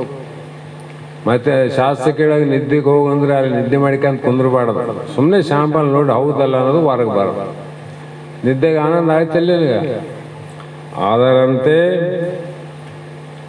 ಕೆಲವು ಜನಕ್ಕೆ ಆತ್ಮನಿಷ್ಠೆ ಇಲ್ಲ, ಅದೇ ದೊಡ್ಡ ಆನಂದ ಅಂತ ಗೊತ್ತಿಲ್ಲದೆ ಸಂತಾನ ಪ್ರಾಪ್ತಿಗಾಗಿ, ಮಕ್ಕಳೆಲ್ಲವರು ಮಕ್ಕಳ ಪ್ರಾಪ್ತಿಗಾಗಿ ಮತ್ತು 10 ಸಾರಿ ದೇವರಿಗೆ, ತಿರುಪತಿಗೆ, ಅನಂತ ಕ್ಷೇತ್ರಗಳಿಗೆ ಹೋಗಿ ಹಂಪಿಗೆ ಹೋಗಿ ಬಂದ. ಯಾವುದಕ್ಕಾಗಿ? ಇವೇ ಪ್ರಾಪ್ತಿಗಾಗಿ. ಏಕಯ್ಯ ತಿರುಪತಿಯನ್ನು ಬಿಟ್ಟು ಹಂಪಿಗೆ ಬಂದ ಅಂತ ಕೇಳ್ದ ಅವನು. ಮೊದಲು ಹಂಪಿಗೆ ಹೋಗ್ತಿದ್ದಿ, ತಿರುಪತಿ ಹೋಗ್ತಿದ್ದಿ, ಅದು ಬಿಟ್ಟು ಯಾಕೆ ಬಂದಿ? ಅವನು ಅಯ್ಯೋ ತಿರುಪತಿಯಲ್ಲಿ ಜನರು ವಿಪರೀತವಾದ ಗುಂಪು ಅಂದ. ಏನ್ರಿ ತಿರುಪತಿಗೆ ಹೋಗ್ತಿದ್ದ, ಎಷ್ಟು ಜನ, ಒಬ್ರ ಇಬ್ರ ಸಾವಿರಾರು ಜನ ಅಲ್ಲಿ ಬರ್ತಾರಂತ ತಿಳ್ಕೊಂಡು ಈ ಹಂಪಿಯಲ್ಲಿ ಜನ ಭಾಳ ಕಡಿಮೆ ಇರಲ್ಲ, ಅದಕ್ಕೆ ನನ್ನ ಫಲಗಳು ಕೂಡ ಜಲ್ದಿ ಆತವಂತ ತಿರುಪತಿ ಬಿಟ್ಟೇನಿ, ಹಂಪಿಗೆ ಬರಕತ್ತೀನಿ ಅಂದ. ನಮ್ಮ ತಾತ ಹೇಳ್ತದ ಮಾತು ಕೇಳಿರಿ, ಯಾವುದೇ ಊರಲ್ಲಿ, ಯಾವುದೇ ರಾಜ್ಯ, ಯಾವುದೇ ದೇಶದಲ್ಲಿ ನಾವು ಜನಗಳೇ ಊರಲ್ಲಿರುವಂಥ ಸಣ್ಣ ಹಳ್ಳಿಯಲ್ಲಿ 4-6 ಗುಡಿಗಳಿದ್ವು, 4-6 ದೇವತೆಗಳ ಮೂರ್ತಿ ಪ್ರತಿಷ್ಠಾಪನೆ ಆಗಿರ್ತಾವೆ. ಆ 4-6 ದೇವತಾ ಮಂದಿರಗಳಲ್ಲಿ, ದೇವತೆಗಳಲ್ಲಿ ಒಬ್ಬ ದೇವತೆಯನ್ನಾಗಲಿ ಒಬ್ಬ ದೇವರನ್ನಾಗಲಿ ಎಕ್ಕ ಮಾಡಿಬಿಡೋದು. ಭಾಳ ದೊಡ್ಡ ದೇವರಂತ, ಶ್ರೇಷ್ಠ. ಮತ್ತೆ ನೀನೇ ದೇವರಂದವನು, ನೀನೇ ಭಕ್ತಿ ಮಾಡಿದವ, ನೀನೇ ಬೇಡ್ಕೊಂಡವನು, ನೀನೇ. ಉಳಿದ ದೇವರು ಇವರೇ ಭಾಳ ದೊಡ್ಡ ದೇವರಂದ್ರೆ ಉಳಿದು ಸಣ್ಣ ದೇವರಂತ ನೀನೇ ನಿಶ್ಚಯ ಮಾಡಿದಿಲ್ಲ. ಮತ್ತು ನಿನಗೇನಂತಾರಂತ, ಆ ದೇವ್ರೇನಂತ ನಿನಗೆ? ಅವರು ದೇವತೆಗಳು ಮಾತಾಡ್ತಾವಂತ. ಈ ಮಗ ಮೊದಲು ನನ್ನನ್ನೇ ಶ್ರೇಷ್ಠ ದೊಡ್ಡವ್ರಂತ ಅವನು ಬರ್ತಿದ್ದ, ಈಗ ನನ್ನ ಬಿಟ್ಟು ಬ್ಯಾರೆ ದೇವ್ರಿಗೆ ಗಂಟು ಬಿದ್ದಾನ, ಇವನ್ನ ಬಿಡಬೇಡ್ರಿ, ನನಗಾದ ಗತಿ ನಿಮಗೂ ಆತದ. ದೊಡ್ಡದಂತ ಏನು ನಿನ್ನಲ್ಲಿ ಬಂದಲ್ಲಪ್ಪ, ನಿನಕ್ಕಿಂತ ದೊಡ್ಡವನು ಬಂದ್ರೆ ನಿನ್ನ ಕೈ ಬಿಡ್ತಾನ, ಅವನು ಹಿಡಿತಾನ. ಅದಕ್ಕೆ ಹುಷಾರ ಭಕ್ತರಿಗಂತ ಎಚ್ಚರಿಕೆ ಕೊಟ್ರಂತ. ಅದ್ರಂಗೆ ನಮ್ಮ ಪರಿಸ್ಥಿತಿ. ಹೀಗೆ ಅಲ್ಲಿ ದೇವರ ಇಷ್ಟಾರ್ಥ ಸಿದ್ಧಿ ಆಗಲಂದ್ರೆ ಇನ್ನೊಂದು ಕಡೆ, ಇನ್ನೊಂದಾಗಲಂದ್ರೆ ಇನ್ನೊಂದು ಕಡೆ, ನಾವು ದೇವರ ದೃಷ್ಟಿಗೆ ಸುಲಭವಾಗಿ ಬೀಳಬಹುದು. ದೇವರ ದೃಷ್ಟಿಗೆ ನಾವು ಬಿದ್ದಿಲ್ಲ, ನಮ್ಮ ದೃಷ್ಟಿಗೆ ದೇವರು ಬಿದ್ದಾನ. ತಿರುಪತಿಗೆ ಹೋಗ್ತೀವಿ, ತಿರುಪತಿ ಇಲ್ಲಿ ಬಿಡಪ್ಪ, ತಿರುಪತಿಗೆ ಹೋದ್ಮೇಲೆ ಅಲ್ಲಿ ತಿರುಪತಿ ತಿಮ್ಮಪ್ಪ ಎಲ್ಲರ ದೃಷ್ಟಿಗೆ ಪ್ರತ್ಯಕ್ಷ ಕಾಣ್ತಾನೆ, ನಲ್ಲಿ ಇಲ್ಲಲ್ಲ. 1 ದಿನ 2 ದಿನ ಕಣ್ಣ ಎಣ್ಣೆ ಹಾಕ್ಯಂಡು ಉಪವಾಸ ಬಿದ್ದು ನೀನೇ ಹೋಗಿ ಆ ದೃಷ್ಟಿಯಿಂದ ಆತನ ನೋಡ್ಬೇಕು. ವಿನ ದೇವ್ರು ನಿನ್ನ ನೋಡಿದ್ನೇನು? ದೇವ್ರು ನಿನ್ನ ನೋಡಂಗಿದ್ರೆ ನೀ ಇದ್ದಲ್ಲಿಗೆ ಬಂದು ನೋಡ್ಬೇಕಾಗಿತ್ತಲ್ಲ. ಆತ ಇದ್ದಲ್ಲಿಗೆ ಹಾಕೋತಿದ್ರಿ. ಅರ್ಥಾತ್ ಇಲ್ಲಿ ದೇವರು ಒಂದು ವೇಳೆ ನಾವು ಅಷ್ಟು ಕಷ್ಟಪಟ್ಟು ಹೋದ್ರೆ ನಮ್ಮನ್ನು ನೋಡಿ ನಂತಿಟ್ಕೋ, ಆದ್ರೆ ನಿನಗೆ ಯಾವ ಫಲ ಮಾತ್ರ ಸಿಗೋದಿಲ್ಲ ಅಂತ. ಫಲ ಸಿಗೋದಿಲ್ಲ. ನಾನು ಕೊಟ್ಟಾನ ಹೌದಪ್ಪ. ನೀನು ದೇವರಿಗೆ ಕೊಡೋದೆಲ್ಲ ಕಾಣ್ತದ, ಮಂದಿ ಕಾಣ್ತದ, ನಿನಗೆ ಕಾಣ್ತದ. ಅವರು ವಜ್ರದ ಕಿರೀಟನ ಮಾಡಿಸ್ತಾರ, ಬಂಗಾರ ಕಿರೀಟ ಮಾಡಿಸ್ತಾರ, 1001 ಕಾಯಿ ಹೊಡಿತಾರೆ, 101 ಹೊಡಿತಾರೆ, ಕಾಣಿತಲ್ಲ. ಈ ಕೊಟ್ಟದ್ದು ದೇವರಿಗೂ ಕಂಡಲ್ಲ, ದೇವರಿಗೆ ಅರ್ಪಿಸಿದ್ದಿ, ಮಂದಿನ ನೋಡ್ಯಾರ. ಮತ್ತು ಇಷ್ಟೆಲ್ಲ ಕೊಟ್ಟದ್ದು ಯಾಕಂದ್ರೆ ದೇವ್ರು ಏನೋ ನನಗೆ ಕೊಡಲಿ ಅಂತಲೇ ಕೊಟ್ಟಿದ್ದೆಲ್ಲ. ಆತ ಕೊಟ್ಟದ್ದು ತೋರಿಸು. ನೀ ಕೊಟ್ಟದ್ದು ಕಾಣ್ತದ, ದೇವ್ರು ಕೊಟ್ಟದ್ದು ಕಾಣಲ್ಲ ಅಂದ್ರೆ ನೀನೇ ದೇವ್ರಂತಿದ್ದು ಕಾಣಲಾರ್ದ ದೇವ್ರಂತಿದ್ದು ವಿಚಾರ ಮಾಡಿದ್ರೆ ದೇವರನ್ನ ನಾವು ಸುಳ್ಳು ಅಂತ ತುಚ್ಛ ಮಾಡಂಗಿಲ್ಲ. ದೇವರನ್ನ ಒಂದೇ ಜಾಗದಲ್ಲಿ ಸೀಮಿತವಾಗಿ ಆನಂತ ತಿಳ್ಕೋಬಾರದು. ಸರ್ವಾಂತರ್ಯಾಮಿ ವಸುದೇವ ಸರ್ವಂ ಇದಂ. ಜಗತ್ತಿನ ಅಣುರೇಣು ತೃಣಕಾಷ್ಟದಲ್ಲಿ ಪರಿಪೂರ್ಣವಾಗಿ ಆನ ದೇವರು ಭಗವಂತ ಅಂತ ತಿಳ್ಕೊಂಡದ್ದೇನದ ಅದು ವಿವೇಕ ಪುರುಷನ ಲಕ್ಷಣ. ಹಾಗಾಗಿ ಆತ್ಮಜ್ಞಾನವಿಲ್ಲದ ಅಲ್ಪ ಮೇಧಾವಿಗಳು, ಅವರು ಎಂತೆಂಥ ಮೇಧಾವಿಗಳು, ಅವ್ರು ಟಿವಿಯಲ್ಲಿ ಅಲ್ಲಿ ಬೆಳಗ್ಗೆ ಸಾಯಂಕಾಲ ಒಂದು ಅರ್ಧ ಗಂಟೆ ಜಾತಕ ಫಲ, ಆ ರಾಶಿ ಫಲ, ಈ ರಾಶಿ ಫಲ ಅಂತ ಮೇಧಾವಿಗಳು ಹೇಳ್ತಾರಲ್ಲ, ತಮ್ಮ ರಾಶಿ ಫಲನೇ ತಮಗೆ ಗೊತ್ತಿಲ್ಲ, ತಮಗೆ ಗೊತ್ತಿಲ್ಲ. ಹಾಗೆ ಅವರು ಫಲಗಳನ್ನು ಕೋರಿ ದೇವತೆಗಳನ್ನು ಬದಲಾಯಿಸುತ್ತಲೇ ಇರುತ್ತಾರೆ. ಈ ಫಲ ಆಯ್ತಿಲ್ಲ, ಇನ್ನೊಂದು ಫಲಕ್ಕಾಗಿ ಮತ್ತೆ ಇನ್ನೊಬ್ಬ ದೇವತೆಗೆ ಹೋಗ್ತಾರೆ. ಹಾಗಾಗಿ ಇಂಥವರಿಗೆ ಇಂಥ ಆತ್ಮಜ್ಞಾನವನ್ನು ಪಡೆದುಕೊಂಡು ಈ ಜನ್ಮವನ್ನು ಪಾವನ ಮಾಡಿಕೊಂಡು ಅತ್ಯಂತ ದುಃಖದಿಂದ ನಿವೃತ್ತಿಯಾಗಿ ಪರಮಾತ್ಮನ ಪರಮಾನಂದ ಪ್ರಾಪ್ತಿಯನ್ನು ಮಾಡಿಕೊಂಡು ಈ ಜನ್ಮದ ಲಾಭವನ್ನು ಮಾಡಿಕೊಳ್ಳಬೇಕು ಅಂತ ಮೈತ್ರಾದೇವಿ ಅಂತ ಹೆಣ್ಮಕ್ಳು ಎಷ್ಟು ಮಂದಿ ಯಾರ, ರಾಮನಂತವ್ರು ಎಷ್ಟು ಮಂದಿ ಯಾರ, ಅರ್ಜುನನಂತವ್ರು ಎಷ್ಟು ಮಂದಿ ಯಾರ, ಅವ್ರು ಹೇಳಿದವು ಕೇಳಿದ ಸ್ಮೃತಿ ಮಾತ್ರದಿಂದ ಅಂತ ಕೇಳ್ಯಾರ. ಮತ್ತೆ ಮೈತ್ರಾದೇವಿ ಬರೇ ನಿನ್ನ ಸ್ಮರಣೆ ಮಾಡಿದ ತಕ್ಷಣ ನನಗೆ ಸ್ವರೂಪ ಸಾಕ್ಷಾತ್ಕಾರ ಆಗಬೇಕಂತ. ಅಂಥದ್ರಲ್ಲಿ ಇಂಥ ದೇವತೆಗಳನ್ನ ಬದಲಾಯಿಸುವಂಥವರಿಗೆ ಆತ್ಮಜ್ಞಾನ ಎಲ್ಲಿ, ಅವರೆಲ್ಲಿ, ಇವರೆಲ್ಲಿ, ಅವರಲ್ಲೇನೆ ಇವರು ಇಲ್ಲಿನೇ ಅಂತ. ಅದಕ್ಕೆ ಆತ್ಮನಿಷ್ಠೆ ಇಲ್ಲದೆ ಫಲಾಪೇಕ್ಷೆಯಿಂದ ಕೂಡಿದ ಕೆಲವು ದೌರ್ಭಾಗ್ಯರು ಪುತ್ರ ವಿತ್ರಾದಿ ಲೌಕಿಕ ಫಲಗಳನ್ನು ಕೋರಿ ವಿವೇಕ ಶಕ್ತಿಯನ್ನು ಹಾಳು ಮಾಡಿಕೊಂತವ್ರು. ಅಲ್ಲ, ಪ್ರತ್ಯಕ್ಷ ಅವುಗಳು ನಾವು ಅನಿತ್ಯ ಅವ, ಅವುಗಳಿಂದ ನನಗಿಷ್ಟು ದುಃಖ ಅಂತ ಗೊತ್ತಾಗ್ತದೆ ನೋಡು. ನಮಗ ಮಕ್ಕಳಿಲ್ಲ, ಇನ್ನು ಮಕ್ಕಳಾಗಿಲ್ಲ, ಸಣ್ಣವರಿವಿ ಅಂದ ಆ ಪ್ರಶ್ನೆ ಬೇರೆ. ಮಕ್ಕಳಾದವ್ರು ನೋಡ್ತಿಲ್ಲ, ದಿವಸ ಮಕ್ಕಳಾದವ್ರು ನೋಡ್ತಿದ್ದಿ, ಶ್ರೀಮಂತರು ನೋಡ್ತಿದ್ದಿ, ಎಲ್ಲರೂ ನೋಡ್ತಿದ್ದಿ. ನೋಡಿ ನೋಡಿ ಅವರ ದುಃಖ ಏನು ಬಿದ್ದು ಒದ್ದಾಡ್ತದ, ಅದೇ ನನಗೆ ಬೇಕಂತ ಕೇಳ್ತಿದ್ದೆ ಅಂದ್ರೆ ಎಂಥ ಮೂರ್ಖರ ಅಂತ ನೀವು. ಅದನ್ನ ಕೇಳ್ತಿಲ್ಲ ಅವ್ರು. ಅಂದಾಗ ನಿನಗೆ ವಿವೇಕ ಆದಂತಿದ್ದು ಅವಿವೇಕ ಆದಂತಿದ್ದು ಅವಿವೇಕನೇ. ಅದ ಕಾರಣ ಇಂಥ ವಿವೇಕ ಶಕ್ತಿಯನ್ನು ಹಾಳು ಮಾಡಿಕೊಂಡು ತಮ್ಮ ಕೈಯಲ್ಲಿದ್ದಂಥ ಬದುಕನ್ನು ತಾವೇ ಹಾಳು ಮಾಡ್ಕೊಂತ ನೋಡ್ರಿ. ತಮ್ಮ ಕೈಯಲ್ಲಿ ಆದ ಈಗ ಬದುಕು, ಯಾವ ಸಮಯದಲ್ಲಿ ಏನು ಮಾಡಬೇಕು, ಏನು ಬಿಡಬೇಕು ಎಂಬುದು ಕೈಯಲ್ಲಿ ಆದೀಗ. ಅಂಥ ಬದುಕನ್ನು ಹಾಳು ಮಾಡಿಕೊಂಡು ಮುಂದೆ ಕಷ್ಟ ಯಾರು ಪಡ್ತಾರ? ಮಾಡಿದ್ದು ಉಣ್ಣೋ ಮಹಾರಾಯ. ಆವಾಗ ಮತ್ತೇನು ಮಾಡೋದು? ಆರೋಪ ಮಾಡೋದು, ಇನ್ನೊಬ್ಬರ ಮೇಲೆ ಆರೋಪ ಮಾಡೋದು, ಇನ್ನೊಬ್ಬರ ಮೇಲೆ ಆರೋಪ ಮಾಡೋದು. ಇವು ಮಾಡಿದ್ದು ಪಾಪ ಒಂದು, ಮತ್ತೆ ಆರೋಪ ಮಾಡೋದು ಪಾಪ ಒಂದು. ಮತ್ತು ನಿನಗೆ ಪುಣ್ಯನೇ ಎಲ್ಲಿದು ಬರ್ತದ? ಮೋಕ್ಷ ಅಂತೂ ದೂರದ ಮಾತಾಯ್ತು.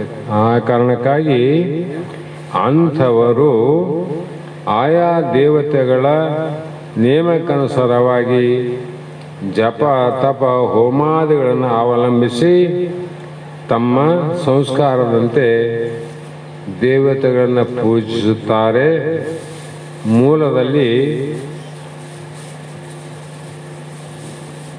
ತೈತೈ ಎಂಬ ಪದದಿಂದ ಪ್ರಪಂಚದಲ್ಲಿ ಎಲ್ಲರಿಗೂ ಒಂದೇ ಅಭಿರುಚಿ ಇರೋದಿಲ್ಲ ಅಂತ. ಜಗತ್ತಿನಲ್ಲಿ ರುಚಿಗಳು ಬೇರೆ. ಒಬ್ಬರಿಗೆ ಒಂದು ರೀತಿ ಒಂದು ಪದಾರ್ಥ ರುಚಿ ಆದರೆ ಇನ್ನೊಬ್ಬನಿಗೆ ಅದೇ ರುಚಿ ಕಾಣಂಗಿಲ್ಲ. ಹೋಟ್ಲಿಗೆ ಹೋಗ್ತೀವಿ, ಏನೇನಾದಂತ ಕೇಳ್ತೀವಲ್ಲ ನಾವು. ಏನೇನು ತಿಂದರೆ ಹೊಟ್ಟೆ ತುಂಬ ಸಾಕಲ್ಲ, ಏನೇನು ಕೊಡೋನ್ಬೋದಲ್ಲ, ಏನೇನಾದಂತ ಕೇಳ್ತೀವಿ. 4 ಮಂದಿ ಹೋಗಿರ್ತೀವಿ, 4 ಮಂದಿಗೆ ಒಂದೇ ಹೇಳಂಗಿಲ್ಲ. ಅಲ್ಲಪ್ಪ ನಿನಗೇನು ಬೇಕು, ನಿನಗೇನು ಬೇಕು. ಅವನು ಇಡ್ಲಿ ವಡ ಸಾಕಂತ ಅವನಂತಾನೆ, ಇನ್ನೊಬ್ಬನಿಗೆ ದೋಸೆ ತಿಂದೆ ಅಂತ ಅವನಂತಾನೆ, ಇನ್ನೊಬ್ಬ ಪೂರಿ ಅಂತಾನೆ, ಇನ್ನೊಬ್ಬನ ಉಪ್ಪಿಟ್ಟು ಅಂತಾನೆ. ಹೌದಿಲ್ಲ? ಯಾಕಂದ್ರೆ ಅವರವರ ರುಚಿ ಅದು ಬೇರೆ ಬೇರೆನೇ ಕಾಣ್ತದೆ. ಇದು ಇಡ್ಲಿ ರುಚಿ ಆದವನಿಗೆ ದೋಸೆ ರುಚಿ ಆಗಂಗಿಲ್ಲ, ದೋಸೆ ರುಚಿ ಆದವನಿಗೆ ಉಪ್ಪಿಟ್ಟು ರುಚಿ ಆಗಂಗಿಲ್ಲ. ಆ ರೀತಿಯಾಗಿ ಈ ಜಗತ್ತಿನಲ್ಲಿ ಅನೇಕ ರೀತಿಯ ವ್ಯಕ್ತಿಗಳು ಇರೋದ್ರಿಂದ ಆ ಜ್ಞಾನದ ಆನಂದದ ರುಚಿಯನ್ನು ಯಾರು ನೋಡ್ಯಾರ ಅವರು ಅದನ್ನೇ ಬಯಸ್ತಾರ, ಅದನ್ನೇ ಅನುಭವಿಸ್ತಾರೆ ವಿನ ಮತ್ತೊಂದು ಅನುಭವದ ರುಚಿ ಅವನಿಗೆ ಕಹಿ ಆಗ್ತದೆ, ಅವನಿಗೆ ವಿಷಯವಾಗಿ ತೋರ್ತದೆ. ಆ ಕಾರಣದಿಂದ ಅರ್ಜುನ, ಇಲ್ಲಿ ನಾನಾ ಪ್ರಕಾರ ಜನಗಳಿದ್ದರೂ ಕೂಡ ಅವರವರ ಇಚ್ಛಾ ಫಲ ಅಪೇಕ್ಷೆ ಯಾಕೆ ಹಿಂಗಾಗ್ತವಂದರೆ ಅದು ಇಂದಿನ ಜನ್ಮದ ಪಾಪ ಪುಣ್ಯ ಸಂಸ್ಕಾರ, ಅವಿವೇಕ ವಿವೇಕದ ವಿಚಾರ, ಹಾಗಾಗಿ ಭಿನ್ನ ಆಗ್ತವ. ಎಷ್ಟೇ ಆದರೂ ಕೂಡ ನಿತ್ಯವಾದ ಸುಖವನ್ನು ಬಿಡಲಾರದವನೇ ಆತ್ಮಜ್ಞಾನಿ ಆಗ್ತಾನ ಅನ್ನೋ ಮಾತನ್ನು ಇಲ್ಲಿಯವರೆಗೆ ಹೇಳ್ತಾ ಬಂದರು.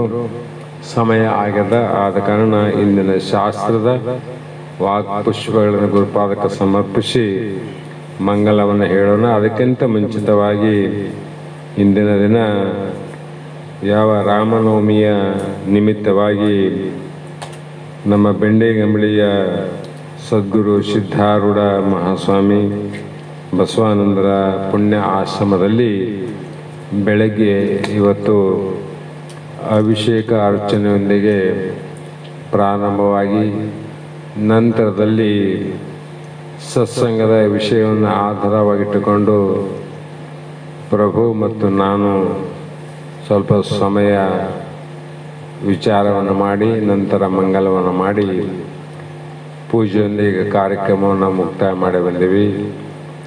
ಈಗಲಾದರೂ ಕೂಡ ಇವತ್ತು ಆ ದಿವ್ಯವಾದ ರಾಮನವಮಿಯ ದಿನ, ಅದು ಬಹಳ ಪುಣ್ಯ.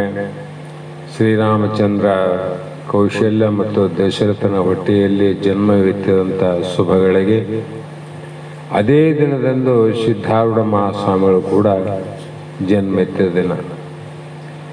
ಅದೇ ಪ್ರಕಾರವಾಗಿ ನಾವು ಕಾಕತಾಳಿ ಅಂತ ವಿಚಾರ ಮಾಡಿದಾಗ ನಮ್ಮ ಶ್ರೀಮಠದ ವೇದಾಂತ ಬೆಳಗದ ಅತ್ಯಂತ ಭಕ್ತಿ ಉಳ್ಳಂಥ ಶಿಷ್ಯರಾದ ಶ್ರೀ ದಯಾಸಾಗರ್ ಅವರ ಪತ್ನಿ ರಾಮಲಕ್ಷ್ಮಿಯವರು ಕೂಡ ಇದೇ ರಾಮನವಮಿಯ ದಿನದಂದೇ ಜನ್ಮ ಇತ್ತಿದ್ದು.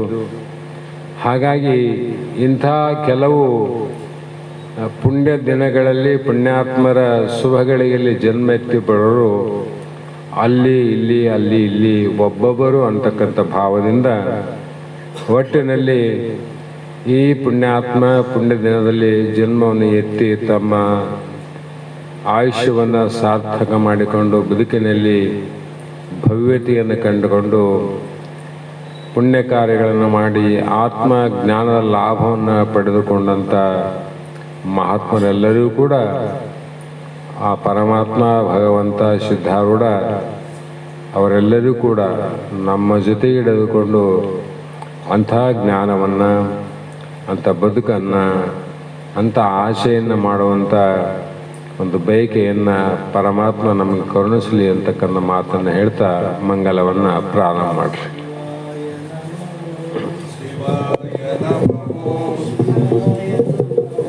ಶಿವಾಯ ನಮಃ, ಶಿವಾಯ ನಮಃ, ಶಿವಾಯ ಓಂ ಶಿವಾಯ ನಮಃ ಶಿವಾಯ ನಮಃ ಓಂ ಶಿವಾಯ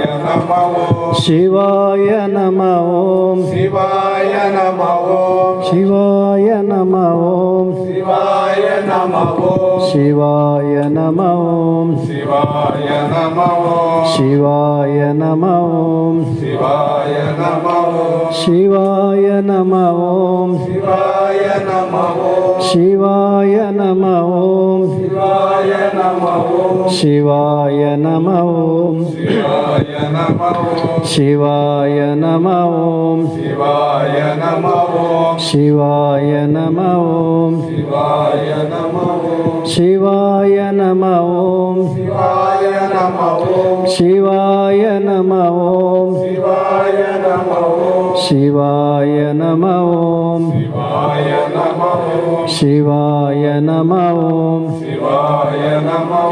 ಶಿವಾಯ ನಮಃ ಓಂ ಶಿವಾಯ ನಮಃ ಆರತಿಯನ್ನು ಬೆಳಗುವೆನು ಸಿದ್ಧಾರೂಢಗೆ ದರೆಯ ಜನರ ದುಃಖವ ಕಳೆವ ಶಿವನ ರೂಪಗೆ ಆರತಿಯನ್ನು ಬೆಳಗುವೆನು ಸಿದ್ಧಾರೂಢಗೆ ದರಿಯ ಜನರ ದುಃಖವ ಕಳೆವ ಶಿವನ ರೂಪಗೆ ದರೆಯ ಜನರ ದುಃಖವ ಕಳೆವ ಶಿವನ ರೂಪಗೆ ಮೂರು ಜೀವಿಗಳಿಗೆ ಸಾಕ್ಷಿಯಾದ ದೇವಗೆ ಮೂರು ಗಳಿಗೆ ಸಾಕ್ಷಿಯಾದ ದೇವಗೆ ಆರು ಮತದ ಮರ್ಮ ಅರಿತ ನಿಗಮ ನಿಷ್ಠಗೆ ಆರತಿಯನ್ನು ಬೆಳಗುವೆನು ಸಿದ್ಧಾರೂಢಗೆ ದರಿಯ ಜನರ ದುಃಖವ ಕಳೆವ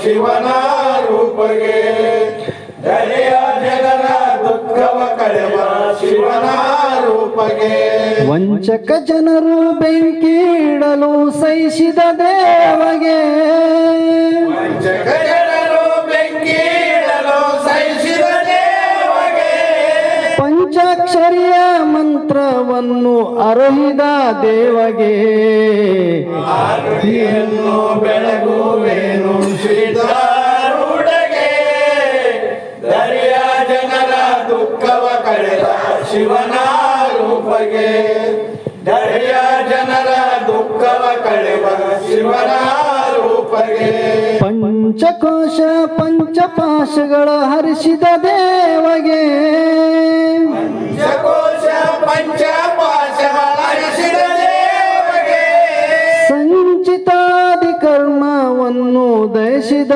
ದೇವಗೆ ಆರತಿಯನ್ನು ಬೆಳಗುವೆನು ಸಿದ್ಧಾರೂಢಗೆ ದರೆಯ ಜನರ ದುಃಖವ ಕಳೆವ ಶಿವನ ರೂಪಗೆ ದರೆಯ ಜನರ ದುಃಖವ ಕಳೆವ ಶಿವನ ರೂಪಗೆ ಹರೋಂ ಚೈತನ್ಯಂ ಶಾಶ್ವತಂ ಶಾಂತಂ ವ್ಯೋಮಾತೀತಂ ನಿರಂಜನಂ ನಾದಬಿಂದು ಕಲಾತೀತಂ ತಸ್ಮೈ ಶ್ರೀ ಗುರವೇ ನಮಃ ಶ್ರೀಮಜ್ಜಗದ್ಗುರು ಸಿದ್ಧಾರೂಢ ಸ್ವಾಮಿ ಮಹಾರಾಜ್ ಕಿ ಜೈ ಶ್ರೀ ಸದ್ಗುರು ಶಿವಪುತ್ರ ಸ್ವಾಮಿ महाराज की जय श्री सद्गुरु बसवानंद स्वामी महाराज की जय श्री सद्गुरु अभिनव निजगुण महाराज की जय सकल साधु संत महाराज की जय जय मंगलम जय महापार्वती शिवर महादेव ನಾಳೆ ಆದಿವಾರ ದಿನ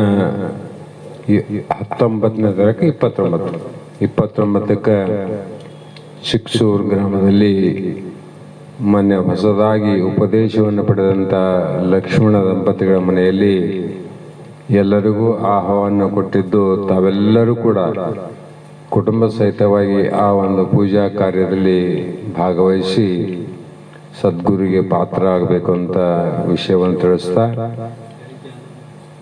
ಸಮಯ ಬೆಳಗ್ಗೆ 11 ಗಂಟೆ ಅಂತ ಹೇಳ್ಯಾರ. ಒಂದು 5 ನಿಮಿಷ ಹೆಚ್ಚು ಕಮ್ಮಿ ಆಗ್ಬೋದು.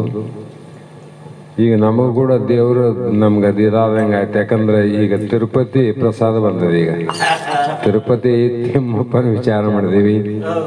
ಕಾರಣ ಅಂದರೆ ನಮ್ಮ ಮನೆಯಲ್ಲಿ ನಮ್ಮ ರಾಜು ಸಂಜು ನಮ್ಮ ಸೊಸೆ ಅವರೆಲ್ಲ ತಿರುಪತಿ ದೇವಸ್ಥಾನಕ್ಕೆ ಹೋಗಿದ್ರು. ಇವತ್ತು ಬಂದ ಕಾರಣ ಪ್ರಸಾದ ತಂದರ. ಆ ಪ್ರಸಾದವನ್ನು ತಾವೆಲ್ಲರೂ ಸ್ವೀಕರಿಸಿ ಧನ್ಯರಾಗಲಿ.